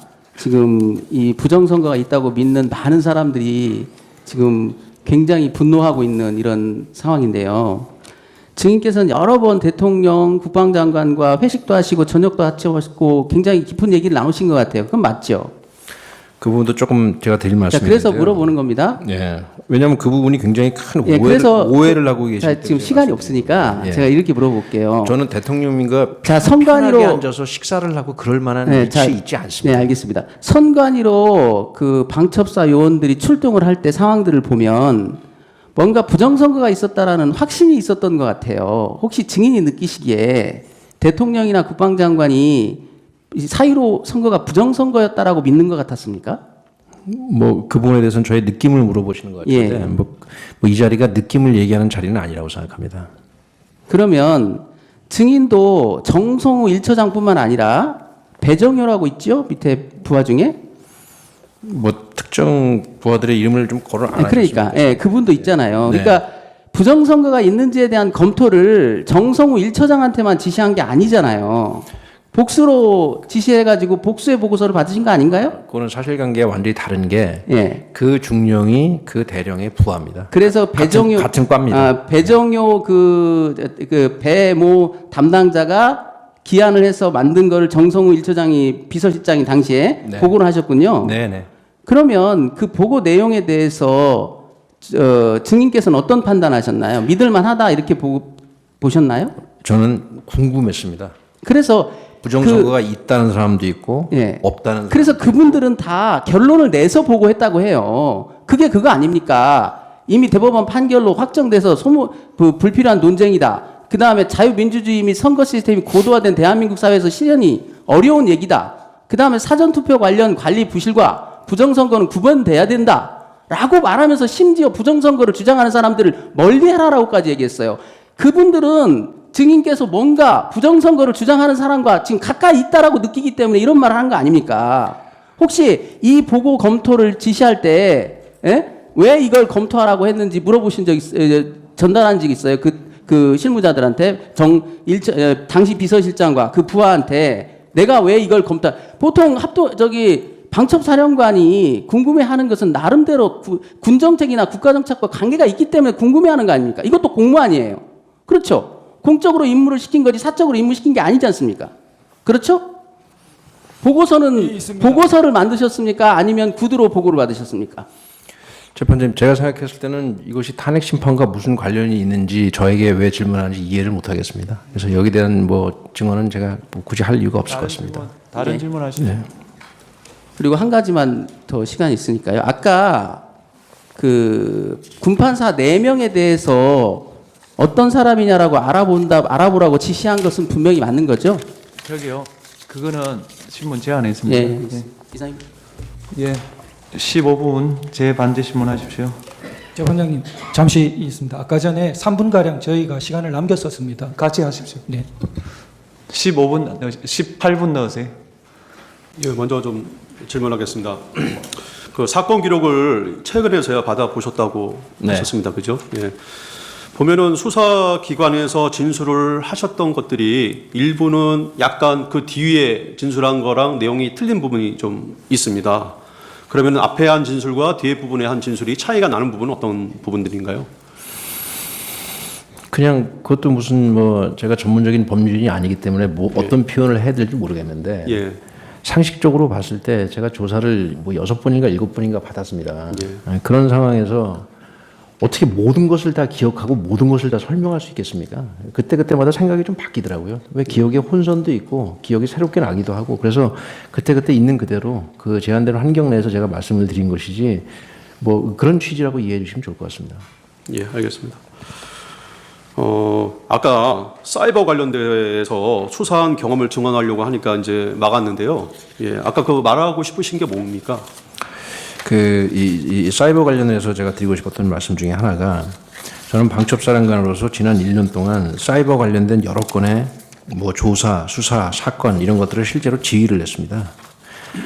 다시 말씀드리면은 사이버와 관련한 법적인, 기술적인 상식이 있다는 그런 뜻입니다. 예를 들어서 서버를 떼와라. 서버가 요만한 PC 한두 개 크기입니까? 서버는 기본적으로 큰 방 서너 개 가득 차 있다는 것을 저는 당연히 알고 있습니다. 근데 서버를 떼와라. 그건 말도 안 되는 소리죠. 다만 그렇게 진술한 저희 정 장군의 말을 저는 정면으로 반박하고 싶지 않고 여러 가지 그런 상황에서 그 사람은 되게 신중하고 현명한 사람입니다. 그래서 여러 가지 상황에서 서로 미스커뮤니케이션이 있었을 거라고 생각하고 그래서 그런 것은 형사재판에서 좀 따져보기를 바라는 마음에 그런 말씀을 드리는 것입니다. 서버를 카피해라. 이것도 마찬가지입니다. 제가 법률적이고 기술적인 상식이 있는 사람입니다. 그 점을 말씀드리고 싶었습니다. 예. 아까 홍자호과 관련돼서 홍자호는 증인이 위치 파악을 좀 해달라고 요청을 했다고 하는데 국정원 같은 경우에는 수사권이 없어서 위치 파악이나 이런 것들을 할 수가 없지 않나요? 가급적 홍자원 씨 얘기는 제가 별로 하고 싶지 않습니다. 예, 알겠습니다. 한 가지만 더 여쭤보겠습니다. 계엄 전에 대통령님과 총 몇 번 만나셨습니까? 대통령님을 제가 뵌 거에 대해서 이 세간에 좀 잘못 알고 계신 부분을 좀 분명히 정정을 하고 싶습니다. 제가 대통령님을 뵐 때 무슨 편안하게 앉아서 차를 마시고 식사를 하고 그렇게 흔히 알 수도 있는데 저는 삼성 장군이고 국군 방첩사령관이고 대통령님은 국군 통수권자십니다. 편한 사이가 아닙니다. 굉장히 부담스럽고 어려운 자리입니다. 그런 자리에서 군과 관련된 간첩 사건들, 간첩 혐의가 있는 사건들, 북한, 중국 관련된 여러 가지 군과 관련된 일이 있어서 그런 것들을 대통령님께 보고드리는 자리가 제 주 일이지 제가 어떻게 감히 국군 통수권자를 그렇게 편하게 대했다. 그건 완전히 잘못 알고 계신 겁니다. 그런 자리에서 그런 공식적인 자리에서 대통령께서 하시는 말씀을 간간히 들은 것뿐입니다. 이 상황을 좀 정확히 이해해 주시기를 제가 간곡히 말씀드립니다. 네, 잠시 질문 좀 드리겠습니다. 예, 방첩사의 간부 구체적으로 이제 이름을 거론하시는 거 꺼리시니까 이제 그냥 간부라고 하겠습니다. 그 간부분이 그 검찰에서 조사를 받으면서 이렇게 말을 할 때 그 중간에서 이렇게 아까 전에 이름이 나온 김대우라는 그 분 바로 밑에 있는 분입니다. 그분이 이제 자기가 체포 명단이라는 말은 한 번도 사용하지 않았습니다. 이렇게 진술을 합니다. 증인께서도 좀 전에 체포 명단이란 말은 쓰지 않았다 이렇게 진술하신 것으로 저는 기억하는데 체포 명단이라는 말을 쓰시지 않았지요? 그 일관된 말씀입니다. 구체적인 워딩은 군인들이 갖고 있는 그 특성을 이해하지 못하시면 구체적인 워딩 하나하나가 마치 무슨 클루인 것처럼 자꾸 말씀하시는데 굉장히 오해 소지가 많다는 말씀을 계속 드리는 겁니다. 군인들은 훈련받은 사람들이고 말을 간명하게 하도록 항상 그렇게 훈련받습니다. 그러니까 머릿속에 있는 것과 내가 실제 행동하는 것이 말로 표현되는 것과 때로는 굉장히 많이 다릅니다. 재판장님, 군인들은 그렇게 얘기합니다. 적을 경멸하라, 디스트로이하라. 경멸하는 것은 완전히 없애버리라는 뜻입니다. 근데 그것을 말 그대로 해석하면 이건 대화가 안 되는 것이죠. 그것은 하나의 전술적인 용어고 평상시 훈련받은 용어입니다. 체포 명단, 검거 명단, 습관적으로 나오는 말들이 저는 상당히 많다고 생각합니다. 그래서 형사재판에서 엄격히 다뤄야 된다고 제가 합리적으로 말씀을 드리는 겁니다. 네, 그 방첩사의 그 임무 중에는 정보 임무가 있으니까 정보 임무라는 것은 김용현 국방부 장관이 표현했던 동정 파악이라든지 이런 임무와 상당히 통하는 업무 아닙니까? 무슨 임무요? 그러니까 방첩사의 기본 임무 중에 평소에 정보라는 분야가 있으니까 정보요? 예. 그런 것을 조금 확장해서 볼 때는 김용현 장관께서 이제 지난번 여기 법정에서 우리 심판정에서 그 동정 파악에 대해서 내가 이렇게 좀 지시를 한 적이 있다 이렇게 그 말씀을 하셨는데 이제 어떤 사람의 동태, 동정 이런 것을 파악한다는 그런 업무가 뭐 방첩사가 기본적으로 좀 가지고 있던 업무하고 업무 상관성이 조금 있냐 이런 취지입니다. 그거는 바로 이 즉답으로 답변드리기가 좀 어렵습니다. 왜냐하면 뭐 상대방이 민간인이냐 군인이냐 여러 가지 따져봐야 될 부분이 많기 때문에 그건 좀 즉답으로 말씀드리기가 곤란합니다. 네. 이 방첩사 또 다른 주요한 간부 중에 이렇게 그 말씀이 이제 역시 그 수사기관에서 조사를 받으면서 한 진술 중에 우리가 해집고 들어가서 잡는 게 아니다 이렇게 그 표현을 해요. 이런 부분이 상당히 여러 사람들의 진술에 이렇게 공통적으로 나타납니다. 방첩사 요원들이 이렇게 잡는 게 아니다 이런 표현이 많이 나와요. 혹시 관련해서 하시고 싶은 말씀은 없으십니까? 바로 그 부분 때문에 제가 말을 조심하는 겁니다. 저 밑으로 내려가면서 현장에서 실제 움직이는 사람들은 다 수사관들이고 그분들은 수십 년 했던 베테랑들입니다. 그 사람들의 진술서 수십 장을 이번에 증거 자료 하면서 이번에 저도 처음 봤습니다. 수십 장의 현장 수사관들의 진술을 보면서 제가 구체적으로는 형사재판에서 말씀드리겠지만 생각한 바는 완전히 다릅니다. 네. 법적으로 생각하고 엄청 신중하게 하고 그래서 그런 것들을 이번에 정말 좀 많이 봤습니다. 그 전에는 몰랐습니다. 그러나 기대한 바대로 행동했더라고요. 네. 그 조금 다른 거 묻겠습니다. 그 방첩사 소속에 868 부대가 있지요? 네. 그 평소 임무는 어떤 것입니까? 868 부대에 대한 오해가 많습니다. 868 부대는 주 임무가 그 저희들 뭐 행사장이나 이런 데 가보면 무슨 뭐 엑스레이 뭐 게이트가 있든지 이런 것들을 운영하는 사람들이고 저희 말로는 뭐 검색, 검측 뭐 이런 거를 하는 그런 요원들입니다. 무슨 통상 명칭으로 뭐 경호부대 그러니까 뭐 그런 경우를 상상하시는데 그런 경우가 아니고 검색이나 뭐 검측이나 뭐 위험물을 탐지하거나 이런 것을 전문적으로 합니다. 물론 뭐 때로는 요인 경호를 할 수도 있습니다만 주 임무는 그런 게 아닙니다. 네. 그러면은 이 868 부대의 그 지휘관은 폴란드 출장을 갔다는 것이 이제 좀 모두에 나왔었는데요. 그러면은 계엄 당일날 밤에 이 868 부대가 뭐 움직인 게 있나요? 그냥 방첩사 요원의 일부로서 임무를 받고 움직인 겁니다. 868 부대 단위로 움직인 것은 없는 거죠? 아, 그건 좀 제가 정확하게 기억이 안 납니다. 네, 알겠습니다.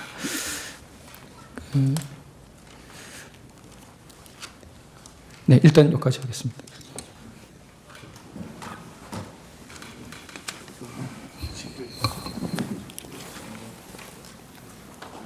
제가 몇 가지 여쭙겠습니다. 아까 그 소추인 측에서 그 부정선거 관련한 보고서 뭐 검토를 했었다라고 했는데, 만약 그런 보고서가 작성이 됐다면 선관위의 서버나 어떤 그런 자료들에 대해서 기술적이고 전문적인 감정이나 검증을 거친 게 아니라 인터넷에 떠도는 판결문이나 그런 것들로 취합된 보고서인 거죠. 그 보고서를 뭐 어떤 관점으로 뭐 보시는지 제가 잘 모르겠습니다만, 그 보고서는 인터넷에 떠도는 부정선거가 있다는 사람의 이야기, 없다는 사람의 이야기, 유튜브 이야기, 그리고 겸하여 법원에 판례가 있다고 하니 그 판례 이야기, 이런 거를 그냥 쭉 갖다 쓴 겁니다. 그럼 무슨 뭐 굉장히 높은 수준의 보고서로 생각하시는데 전혀 그렇지 않습니다. 그리고 방첩사의 소관 업무에 부정선거가 있든 없든 저희들은 저희 소관 업무도 아닙니다. 그래서 그것을 실무부서에 지시한 것도 아니고 사령관을 개인적으로 보좌하는 비서실에 제가 하도 궁금해서 한번 물어본 겁니다. 그건 큰 의미를 두지 않으셨으면 좋겠습니다. 네, 아까 전에 예하 이렇게 여러 요원들 간부들이 신중하게 움직이셨다고 이렇게 표현하셨는데, 저도 여러 가지 기록들 보면서 그런 느낌을 많이 받았습니다. 그런데 공통되게 많이 하고 있는 말이 인계를 받는다. 우리는 인계를 받는다. 그 다음에 우리는 이송한다. 이런 말이 공통적으로 아주 많은 사람들의 입에서 나오고 있습니다. 아까 그것은 단지 그냥 표현의 어떤 다른 것을 완곡하게 한 것이라기보다는 실제로 사령관 증인께서 염두에 두셨던 어떤 행위나 또 요원들이 이해하고 있었던 행위의 최대치도 결국은 그 범주에서 별로 벗어나지 않았던 것 아닌가요? 어떻게? 구체적인 워딩은 형사재판에서 다투겠습니다만, 저희들이 기본적으로 갖고 있는 매뉴얼에 어떻게 되어 있냐면, 방첩사는 기본적으로 수사관입니다. 수사관들이다 보니까 어떤 뭐 다중이 모여 있든 뭐 어떻게 됐든지 간에 그 현장에 뛰어들어서 뭐 누구를 어떻게 하고 그러는 게 아니라 그냥 수사관들처럼 생각하시면 됩니다. 인계를 받든지 뭘 어떻게 하든지 받아서 내가 가서 합동수사본부가 됐든 뭐가 됐든 간에 조사하는 거구나. 그러니까 법적인 것들을 생각하는 것이지 무슨 뭐 일반 그냥 기동부대처럼 뭐 어디 들어가서 무슨 뭐 시위를 진압하고 뭐를 어떻게 하고 그런 것 자체가 머릿속에 방첩사는 없습니다. 그날 국회로 출동한 사람들은 100% 수사관 자격증 갖고 있는 수사관들입니다. 그 수사관들이 어떻게 인식하고 어떻게 행동했을 것인지를 생각해 보시면 충분히 상상이 되실 거라고 보고, 구체적인 워딩은 그래서 제가 형사재판에서 다뤄야 될 문제라고 제가 계속해서 말씀드리는 겁니다. 네, 증언 감사합니다. 이상입니다. 네, 증인이 KBS에서 12월 6일 날 인터뷰한 기사 내용을 보면은 체포구금 지시에 대해서 합수본부장으로서 정치활동 금지 등 포고령 위반 사건의 수사를 맡게 됐으며, 이에 따라 경찰의 수사 준비를 위해 소수 인원에 대한 위치 확인 요청을 한 적은 있다. 이렇게 진술한 바 있는데 그렇게 기사화되어 있는데 맞습니까? 형사재판에서 정확하게 밝히겠습니다. 네, 또 이어서 소수 인원에 대한 위치 확인 요청은 장관으로부터 정치활동 금지 포고령에 근거해 정치인들에 대한 위치 확인을 지시받았기 때문이다라고 인터뷰되어 있는데 맞습니까? 그것도 마찬가지로 형사재판에서 밝히겠습니다. 네, 그리고 마찬가지로 기사에 대통령으로부터 체포나 구금 지시를 받은 적이 없다라고 인터뷰하셨는데 맞습니까? 대통령님으로부터 그런 지시를 받을 만한 위치에 제가 있지 않습니다. 네. 그래서 소수 인원에 대한 위치 확인이 안 된 상태에서 계엄도 종료됐다라고 진술한 바는 맞습니까? 그것도 형사재판에서 다투었습니다. 다만 방첩사가 평상시에 수행하는 임무를 고려했을 때 어떤 특정 사람들이라고 말씀드리겠습니다. 그 사람들에 대한 기본적인 정보, 다시 말씀드리면 핸드폰 번호도 모르고요, 주소도 모릅니다. 기본적인 정보가 저희들한테는 없습니다. 네, 또 이어서 수방사 수감 시설은 계엄령 발령에 따른 매뉴얼에 따라 가용 시설인지 확인하는 수준의 조치였을 뿐이라고 인터뷰하셨다는데 그것도 맞습니까? 합동수사본부장이 될 것이기 때문에 뭐 그런 뭐 구금시설, 뭐 계엄 군사법원 그런 것들을 제가 군인으로서 저도 훈련받은 사람입니다. 그런 것들은 자동으로 머릿속에서 다음은 뭐지라는 생각을 하게 됩니다. 그런 취지로 이해해 주셨으면 좋겠습니다. 네, 그 홍장원과 관련해서 뭐 진술하기 싫다고 하셨는데 한 가지만 여쭙습니다.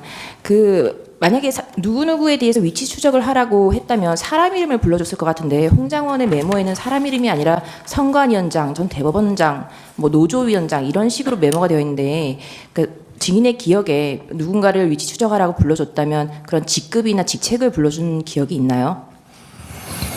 홍장원 씨와 관련된 부분은 제가 형사재판에서 할 말이 많습니다. 거기 가서 하겠습니다. 정영식 재판관님, 예, 하시죠. 그 뭐 진술을 대부분 거부하시고 이러니까 이것만 물어보겠습니다. 선거관리위원회 과천청사, 관악청사, 연수원 그리고 여기에 병력을 출동시킨 거는 맞죠? 네. 그다음에 여론조사꽃에도 병력을 출동시킨 게 맞죠? 병력은 출동시켰지만 그 행위의 결과는 그 근처에도 못 가고 다 돌아갔습니다. 예, 하여튼 출동시킨 게 맞는데 왜 보냈습니까? 왜 보냈냐고요? 예. 저는 이 지시에 따랐습니다. 무슨 지시? 쭉 말씀드린 대로 제 상관의 지시에 따른 것입니다. 그 상관이 누구냐는 말하기가 어렵습니까? 아니 상관은 당연히 장관이시죠. 장관의 지시에 네. 따라서 갔다. 네. 근데 그 장관의 지시가 뭐 그냥 가라 그러지는 않았을 거 아닙니까? 그 재판장님 죄송하지만 그 부분도 형사재판에서 제가 자세히 말씀드리겠습니다. 지시를 받아서 간 건 맞는데 네. 그 내용이 어떤 것인지는 여기서 말하기 곤란하다. 예, 알겠습니다. 마치겠습니다. 이거 하고 드리겠습니다. 예. 김영도 재판관님. 예. 증인은 계엄을 계속해서 반대하셨잖아요. 그 11월 9일 국방부 장관 공관 모임이 있었죠. 9일이요? 11월 9일이 있었고 11월 30일이 있었고 네. 9일자를 물어본 네. 겁니다.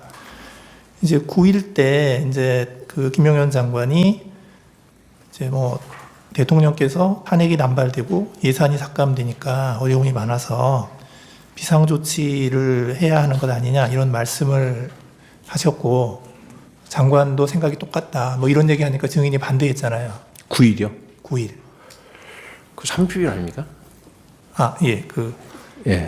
9일에는 대통령이 왔죠. 나중에 잠깐 들리셨죠. 잠깐 들렸잖아요. 예. 그 예. 에이펙 출국 전이었으니까. 네. 예.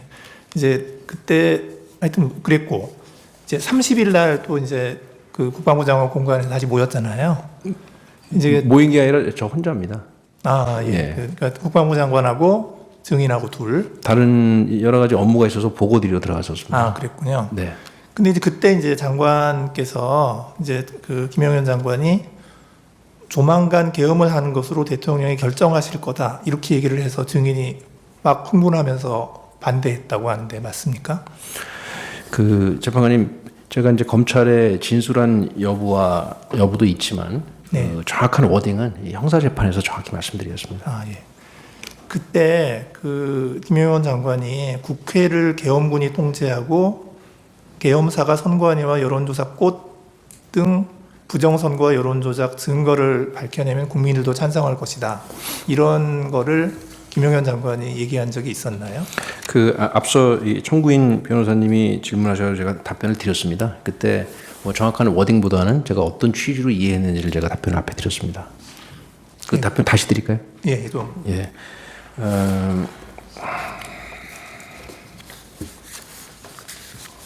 죄송합니다. 제가 일일이 기억을 못해서 좀 메모를. 그러니까 이제 제가 묻고 싶은 거는 네. 국회를 계엄군이 통제해야 된다 이런 얘기가 있었냐고요. 국회를 계엄군이 통제해야 한다고요? 예, 그 장관이 그런 얘기를 한 적이 있었느냐? 그 구체적인 워딩은 제가 이 검찰의 진술하는 바도 있지만 이 형사재판에서 이 피고인된 입장에서 정확히 좀 따져보고 싶습니다. 예, 그 선관위와 여론조사 꽃 등의 그 뭐 부정선거 여론조작 증거를 밝혀내야 된다 이런 얘기도 혹시 들으셨나요? 마찬가지로 형사재판에서 말씀드리겠습니다. 그 자리에서도 이제 증인은 계엄은 절대 안 된다고 반대하신 거죠? 제가 계엄에 반대하는 뭐 정확히 말씀드리면 부정적인 소신은 군인으로서 부정적인 소신을 말씀드린 것입니다. 앞서 누차 말씀드린 것처럼 군인은 작전을 수행하기 위해서 철저히 훈련을 하는데 군의 훈련 상태는 어떠한 상황이다라고 말씀드린 것입니다. 평시에서 전시로 전환되는 과정 속에서 늘상 계엄은 선포될 것이다라는 가정하에 훈련을 하기 때문에 그런 준비 상태나 그런 군의 상태를 말씀드리면서 제 소신과 견해를 말씀드린 겁니다. 예, 이상입니다. 예, 말씀하십시오. 예. 아까 그거는 제가 그냥 설명을 드리겠습니다. 선관위에 좀 보내라고 한 것은 제가 김용현 장관에게 얘기를 한 겁니다. 물론 제가 검찰에 있을 때부터 선거 그 사건 그리고 선거 소송에 대해서 이제 쭉 보고를 받아 보면은 일단 이 투표함을 개함을 했을 때 여러 가지 그 상식적으로 납득이 안 가는 이런 엉터리 투표지들이 이제 많이 나와 있기 때문에 뭐 부정선거라는 말은 쓰는 사람마다 물론 다릅니다만은 이게 좀 문제가 있겠구나 하는 생각은 제가 해왔고요. 근데 이제 2023년 그 10월에 국정원으로부터 한 3차례에 걸쳐가지고 중앙선관위 그 전산 그 시스템에 대해서 자기들이 점검한 거를 보고를 받았는데 정말 많이 부실하고 엉터리였습니다. 그런데 이제 국정원에서는 그때도 이거를 충분히 다 보여준 게 아니라 아주 일부만 보여줬다. 제가 그때 보고받기에는 한 5% 정도 장비만 보여줬다라고 했기 때문에 제가 김용현 장관한테 계엄을 이제 아마 금요일 11월 한 29일 내지 30일쯤 됐던 것 같은데요. 그 감사원장 탄핵 이제 발의한다는 얘기가 나오면서 이제 계엄 얘기를 했습니다. 그런데 하게 되면 그 계엄법에 따라서 그 국방장관과 그 지휘를 받는 계엄사가 계엄 당국이 그 계엄 지역 내에서의 행정사법 사무를 관장하게 돼 있기 때문에 이거는 무슨 범죄의 수사 개념이 아니라 선관위에 들어가서 국정원에서 다 보지 못했던 선관위의 전산 시스템이 어떤 것들이 있고 어떻게 이것이 가동되고 있는지를 스크린을 하라. 그렇게 해서 이제 계엄군이 들어간 것으로 저는 이제 알고 있는데 제가 이제 계엄 해제를 하고 나가지고 언론에 보니까 저도 방첩사나 사이버사가 투입이 된 줄 알았는데 이 정보사가 들어가고 나머지는 뭐 근처에 있으면서 들어가지 못하고 왔다고 하는 보도를 제가 봤습니다. 그래서 제가 그때는 김용현 장관이 구속되기 전이라 이게 정보사가 갔느냐 하니까 IT 요원들이 거기가 좀 실력이 있어서 그렇게 보냈습니다라고 이제 보고를 받았고요. 그래서 아마 방첩사는 저 근처까지 갔다가 이제 못 들어갔을 것이고 그 여론조사 꽃도 제가 가지 말라고 이제 아마 그게 자기들 그 계획에는 있었는지 모르겠는데 제가 그거는 하지 마라 그래서 가다가 거기는 이제 중단했을 것이고요. 그리고 이거는 이제 포고령에 따른 수사 개념이 아니라 행정사법 사무를 관장하기 때문에 정부 부처나 공공기관 같은 데는 계엄군이 들어갈 수 있다고 저는 판단했습니다. 그렇게 해서 기본적인 그 관계를 확인하는 것이고 그 다음에 이제 지금 뭐 제가 그 장관에게 얘기할 때는 이거는 계엄의 형식을 빌린 대국민 호소고 국회 그 해제 결의가 있으면은 즉시 할 것이다라고 얘기를 하지만 저 역시도 그런 내용은 해제하고 설명을 해야지 저도 국무위원들한테 그 얘기는 계엄 전에는 얘기할 수가 없는 겁니다. 마찬가지로 국방장관도 지휘관들, 사령관들한테는 이 계엄은 곧 해제될 계엄이고 전체 군 투입은 얼마 안 된다. 이런 얘기를 안 하고 이제 필요한 그 대통령의 선포에 따라서 각자 맡은 업무를 하도록 했기 때문에 각자 정해진 매뉴얼대로 하다 보니까 저나 장관이 생각한 거 이상의 어떤 그 조치를 준비를 했을 수는 있습니다만은 지금 여기 방첩사는 이제 합수본으로 나가게 돼 있고 그리고 이제 육군참모총장은 계엄사령관으로 이제 발령을 이미 받았죠, 그거는. 그런데 합수본부나 계엄사령부가 그 조직이 만들어지기도 전에 국회의 해제 요구에 따라서 군 철수 지시를 하고, 그리고 군 철수 지시하기 전에 벌써 제가 국무위원들을 부릅니다.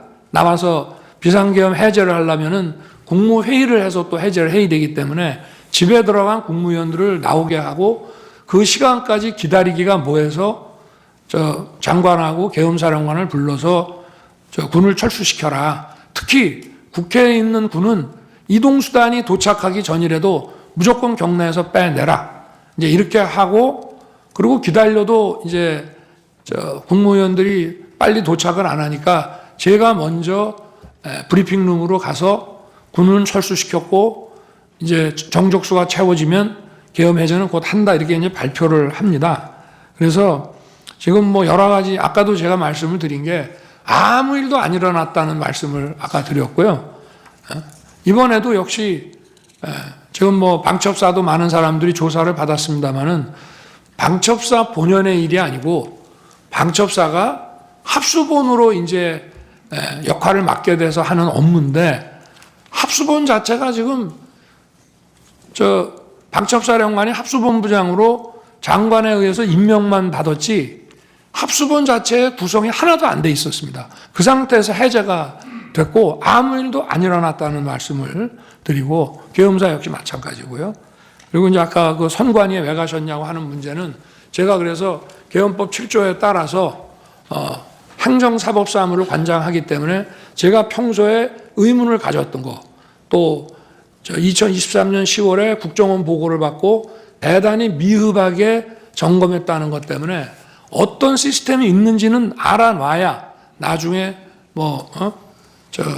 국정조사를 통해서든지 아니면 여론 이런 걸 통해서든지 봐야 되겠다라고 생각했기 때문에 점검을 하도록 시킨 것이고, 실제 가서 무슨 군인들은 이제 그런 장관의 이런 계엄 선포와 장관의 지시가 있으면 뭐 서버를 압수하네 뭐네 이런 식으로 생각할지 모르지만, 제가 내린 지시는 가서 무슨 장비가 어떤 시스템으로 가동되는지 보라는 거였고, 실제 아무 어떤 압수 내지는 서버 압수라는 그 하드웨어뿐만이 아니라 그 안에 있는 어떤 소프트웨어나 이런 컨텐츠도 압수한 게 전혀 없는 것으로 저는 보고를 받았습니다. 그만큼 계엄은 신속하게 해제됐기 때문에 아무 일도 안 일어났다는 말씀을 드리고 싶습니다. 이상입니다. 말씀 잘 들었습니다. 혹시 소추위원 하실 말씀 있으신가요? 예. 잠깐만요. 정의는 돌려보내도 되지 않을까요? 그러면 먼저 하나 제가 질문을 해도 아니요, 되겠습니까? 그건 안 됩니다. 그건 안 됩니까? 네. 그러면 그냥 요 말만 할 테니까 좀 요 말만 듣고 가시면 좋을 것 같습니다. 네. 바로 이 헌법재판소 재판정에서 이런 말이 나온 적이 있습니다. 요즘 군대가 어떤 군대인데 반민주적이고 부당한 지시를 따르겠냐, 이런 말이 있었습니다. 근데 아까 증인은 군인은 상관의 지시에 무조건 충성하고 복종하고 따라야 된다라는 취지로 말씀하신 것 같은데, 어떤 것이 맞는 것인지는 제가 좀 확인하고 싶은데 그런 기회를 주시지 않기 때문에 안타깝습니다. 무조건이라고 생각하지 않습니다. 예. 무조건이라고 생각하지 않습니다. 아, 무조건이요? 예, 알겠습니다. 저 역시도 그렇게 생각합니다. 네, 가셔도 좋습니다. 네. 저 여인영 정인 오늘 오전에 또 재판하고 또 오후에 정인하고 고생 많으셨고요. 예, 안녕히 돌아가십시오. 예. 휴정하고요. 재판장님, 예. 요 얘기는 확인하고 보내드리고 조금 더 드려도 되겠습니까? 예. 그러려고 그랬습니다. 네. 네. 오늘 주로 재판정에서 나왔던 가장 강력한 워딩이 아마 체포라는 단어일 겁니다. 근데 제가 듣고 있자니 말한 사람은 있는데 들은 사람은 없는 것 같고, 들은 사람은 있는데 또 말한 사람은 없는 것처럼 이렇게 오늘 증언들이 이어지고 있어서 안타깝습니다. 말을 했는지 말을 들었는지 또 이 자리에서는 말할 수 없다라는 그런 증언들을 들으면서 오늘의 증언들이 또 방송으로 중계가 될 텐데 국민들이 너무 답답하지 않을까 그런 생각이 듭니다. 아무 일도 일어나지 않았다라고 말씀을 하시는데 아무 일도 일어나지 않았으면 오늘의 헌법재판소의 이 심판, 이 법정이 없었을 것입니다. 아무 일도 일어나지 않았다라는 부분에 대해서 절대 동의할 수 없고 아무 일도 일어나지 않았는데 하늘의 별 따기라는 그 군 장성들이 지금 구속되어서 재판을 받아야 됩니다. 안보상으로나 그리고 국가적으로나 국가적 큰 손실이 이렇게 일어났음에도 불구하고 그리고 대통령이 탄핵되어서 또 구속되어서 탄핵 심판도 받고 있고 형사 재판을 받아야 되는 이런 엄청난 일이 벌어졌는데 아무 일이 일어나지 않았다는 부분에 대해서는 저는 동의하기가 상당히 어렵고 국민들도 그렇지 않을까 이런